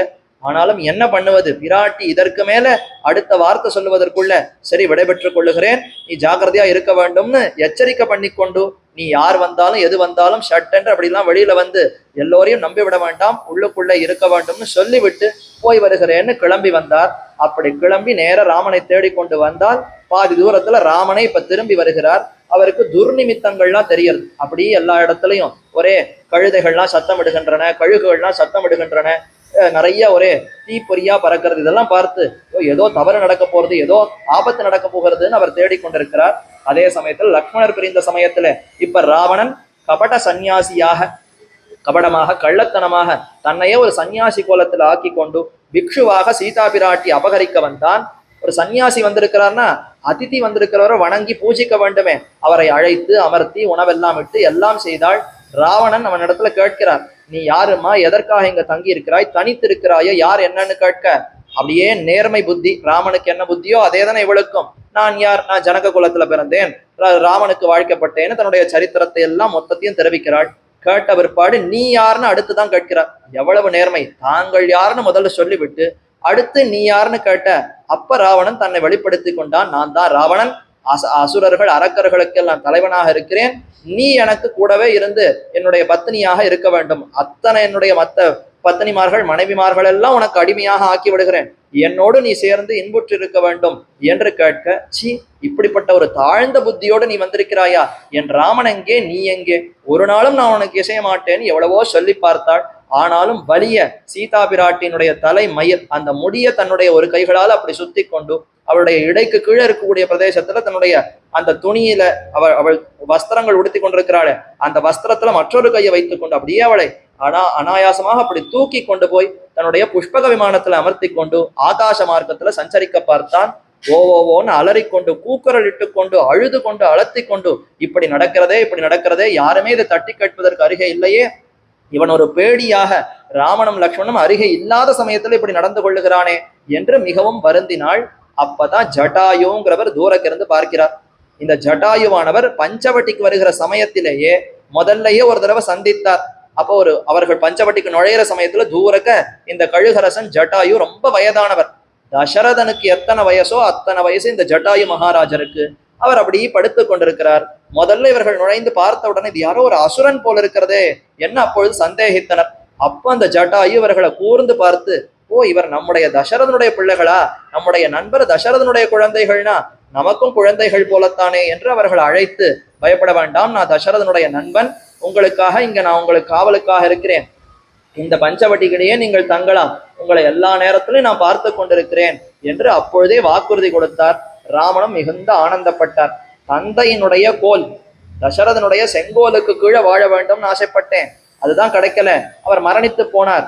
அடுத்து அவருக்கு சகோதரர் போல அத்தனை நெருக்கமா இருக்கக்கூடிய இந்த ஜட்டாயுவனுடைய சிறகுகள், அவருடைய சிறகுக்கு கீழே நான் வளர்கிறேன், இங்கேயே தங்கி நாம வாழ்வோம், நம்முடைய வாழ்க்கையை இங்கே அமைத்துக் கொள்ளுவோம் என்று ஆனந்தமாக அங்கு வாழ்ந்தான். இப்ப அந்த ஜட்டாயுவானவர் இப்படி சீத்தை ஒரே கூக்குரலிட்டு கொண்டு போகிறத பார்த்துட்டு பொறுத்து கொள்ள முடியவில்லை. உடனே விரைந்து எதிர்ந்து வந்து ராவணனோடு போரிட்டு ராவனுக்கு நிறைய உபதேசம் பண்றார். அம்மா, நீ செய்வதெல்லாம் தப்பு, இப்படிப்பட்ட சீதா பிராட்டி அவரை அபகரித்து போவதெல்லாம் உனக்கு கூடவே கூடாது, எத்தனை வேதங்கள் சாஸ்திரங்கள் எல்லாம் கற்றிருக்கிறாய், அதற்கு நேர்மாறாக இப்படி நடக்கிறாயன்னு எவ்வளவோ சொல்லி பார்த்தான். எதையும் துர்புத்தியான ராவணன் கேட்காமல் போக தன்னுடைய அழகாலும் சிறகாலும் அவனை போட்டு அடிப்பதற்கு பார்த்தார். அப்ப அந்த ராவணனும் தன்னிடத்துல கூடிய ஆயுதங்கள் எல்லாம் அவர் பேர்ல வீசி என்னென்னமோ பண்ணி பார்த்தார். எதற்கும் ஜட்டாயுவிற்கு எந்த ஆபத்தும் வரல. இறுதியா சந்திரஹாசம் என்று தன்னுடைய பெரிய வாளை ராவணன் உருவி அந்த சந்திரஹாச வாளாலே இறக்கைகளை வெட்டி போட்டார். ஜட்டாயனுடைய 2 இறக்கைகளையும் வெட்ட மேற்கொண்டு பறக்க முடியாமல் அப்படியே தொப் என்று கீழே விழுந்தார். விழுந்தவரை பார்த்து ரொம்ப சீத்தை அப்படியே அலச்சினாள், வருந்தினாள். ஐயோ, என்னை காப்பாத்துறதுக்குன்னு வந்தவருக்கு இப்படிப்பட்ட ஒரு நிலைமை ஏற்பட்டதே, அவருக்கும் பிராணன் போய்விட்டதே, என்ன இவ்வளவு கீழ்த்தனமாக இந்த ராவணன் நடந்து கொள்ளுகிறான்னு மிகவும் வருத்தப்பட்டு, ஜட்டாயுவே, எம்மாலே உனக்கு இப்படிப்பட்ட கோரம் நேர்ந்ததான்னு மிகவும் வருந்தி அப்படியே ராவணனோடு அவளும் பிரயாணத்துல ஆகாசத்துல போய்கொண்டே இருக்கிறாள். அந்த சமயத்துல இப்ப ஜட்டாயு கீழே விழுந்துட்டாரா, விழுந்தவர் அப்படியே கிடக்கிறார். அதே அந்த மார்க்கத்துல இப்ப ராமனும் லக்ஷ்மணனும் தேடிக்கொண்டு வருகிறார்கள். ஐயோ, பர்ணசாலையில சீதையை போய் பார்க்கணுமே, அவளுக்கு என்ன ஆபத்து ஏற்பட்டதோன்னு வந்து பார்த்தால் சீதையை காணவில்லை. ஓன்னு மிகவும் கலங்குகிறான் ராமன். இப்படி செய்யலாமா, அவள் தான் ஏதோ சொல்லிவிட்டாள்ங்கிறதுக்காக நீயும் வரலாமோ? பெண்களுடைய அந்த புத்திங்கிறது சற்று சிறுகத்தான் இருக்கும், சட்டென்று யோசிக்க மாட்டார்கள். நீ தான் அங்கேயே இருந்திருக்க வேண்டும். அவள் சொன்னாங்கிறதுக்காக கிளம்பி வரலாமா? அவள் சொல்லி இருந்தால் கூட நீ அருகேவே இருந்து பார்த்து கொண்டிருக்க வேண்டுமே. இப்படி விட்டு விட்டோமே, எங்கு போனாலோ என்ன ஆனாலோ தெரியவில்லையே, எந்த அரக்கனோ யார் வந்து இவளை தூக்கி கொண்டு போனானோ, இல்ல அவர்கள் அப்படியே பக்ஷித்து சாப்பிட்டு விட்டு பிராணனே போயிட்டோ என்னன்னே தெரியவில்லையேன்னு அழுது அலத்து ஒரே கஷ்டப்பட்டு கொண்டு எங்கு சென்றால்னு அப்படி தேடிக்கொண்டு வருகிறான் ராமனும் லக்ஷ்மணனும். அப்போ ரொம்ப மிகுந்த வருத்தத்தோடு தேடிக்கொண்டு வர தூரக்க பார்த்தால் இந்த பக்ஷியானவர் அப்படி படுத்து கிடக்கிறார். முதல்ல பார்த்த உடனே யாரோ ஒரு அரக்கன் தான் சீதையை அப்படியே உண்டு விட்டு அந்த உண்ட மயக்கத்திலே கிடக்கிறான் போலும் என்று அவனை விட்டேனா பார்னு கோபத்தோடு அருகே வருகிறார். வந்து பார்த்தால் ஜட்டாயு மகாராஜர் குத்துயிரும் கொலையுரமா அப்படி கிடக்கிறார். பார்த்தவர்களுக்கு அதற்கு மேல ஒரே வியப்பு, ஒரே வருத்தம். யோ, ஜட்டாயுக்கு இந்த நிலைமையா? அவருடைய சிறகு கீழே வாழலாம்னு நாம் நினைத்து வந்தோம், சீதையை ஒரு பக்கம் பிரிந்து விட்டோம், அடுத்து ஜட்டாயுவுக்கும் இந்த நிலைமையா?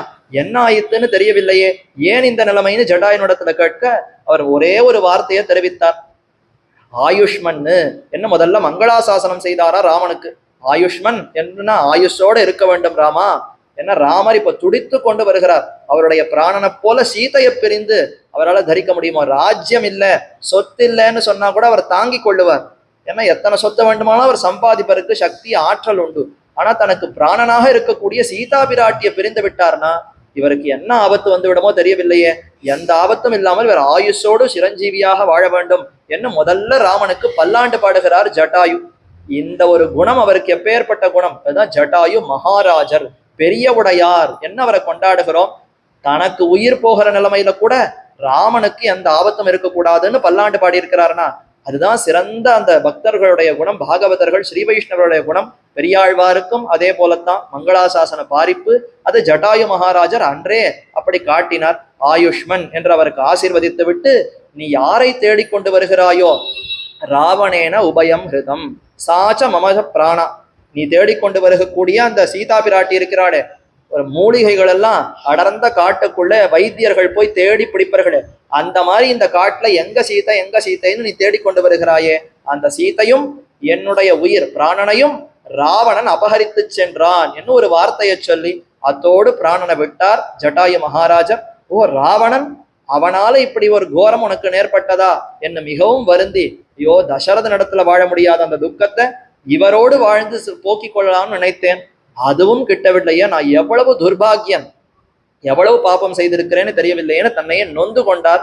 சரி, தசரதனுக்கு செய்ய முடியாத ஈமை சடங்கு காரியங்கள், அந்த சம்ஸ்காரத்தை இவருக்காவது செய்யலாம் என்று ஜட்டாயு மகாராஜருக்கு தானே சம்ஸ்காரங்களை செய்து கச்சலோகான் அனுத்தமான் ஆஹிதாஹாஷ்ச யாகதிஹி யாகதிர் யக்ஞசீலானாம் ஆகிதாஷ்டேச்ச யாகதிஹி, நீர் அங்கு போக வேண்டும் என்று அவருக்கு, நீர் அங்கு செல்லலாம். கச்சலோகான் அனுத்தமான் மயாசம் சமனுஜாதா, உமக்கு நான் அனுமதி அளிக்கிறேன், ஜட்டாயுவே நீர் உயர்ந்த வைகுந்தத்தை போய் அடையலாம்னு ஆசீர்வதித்தார்.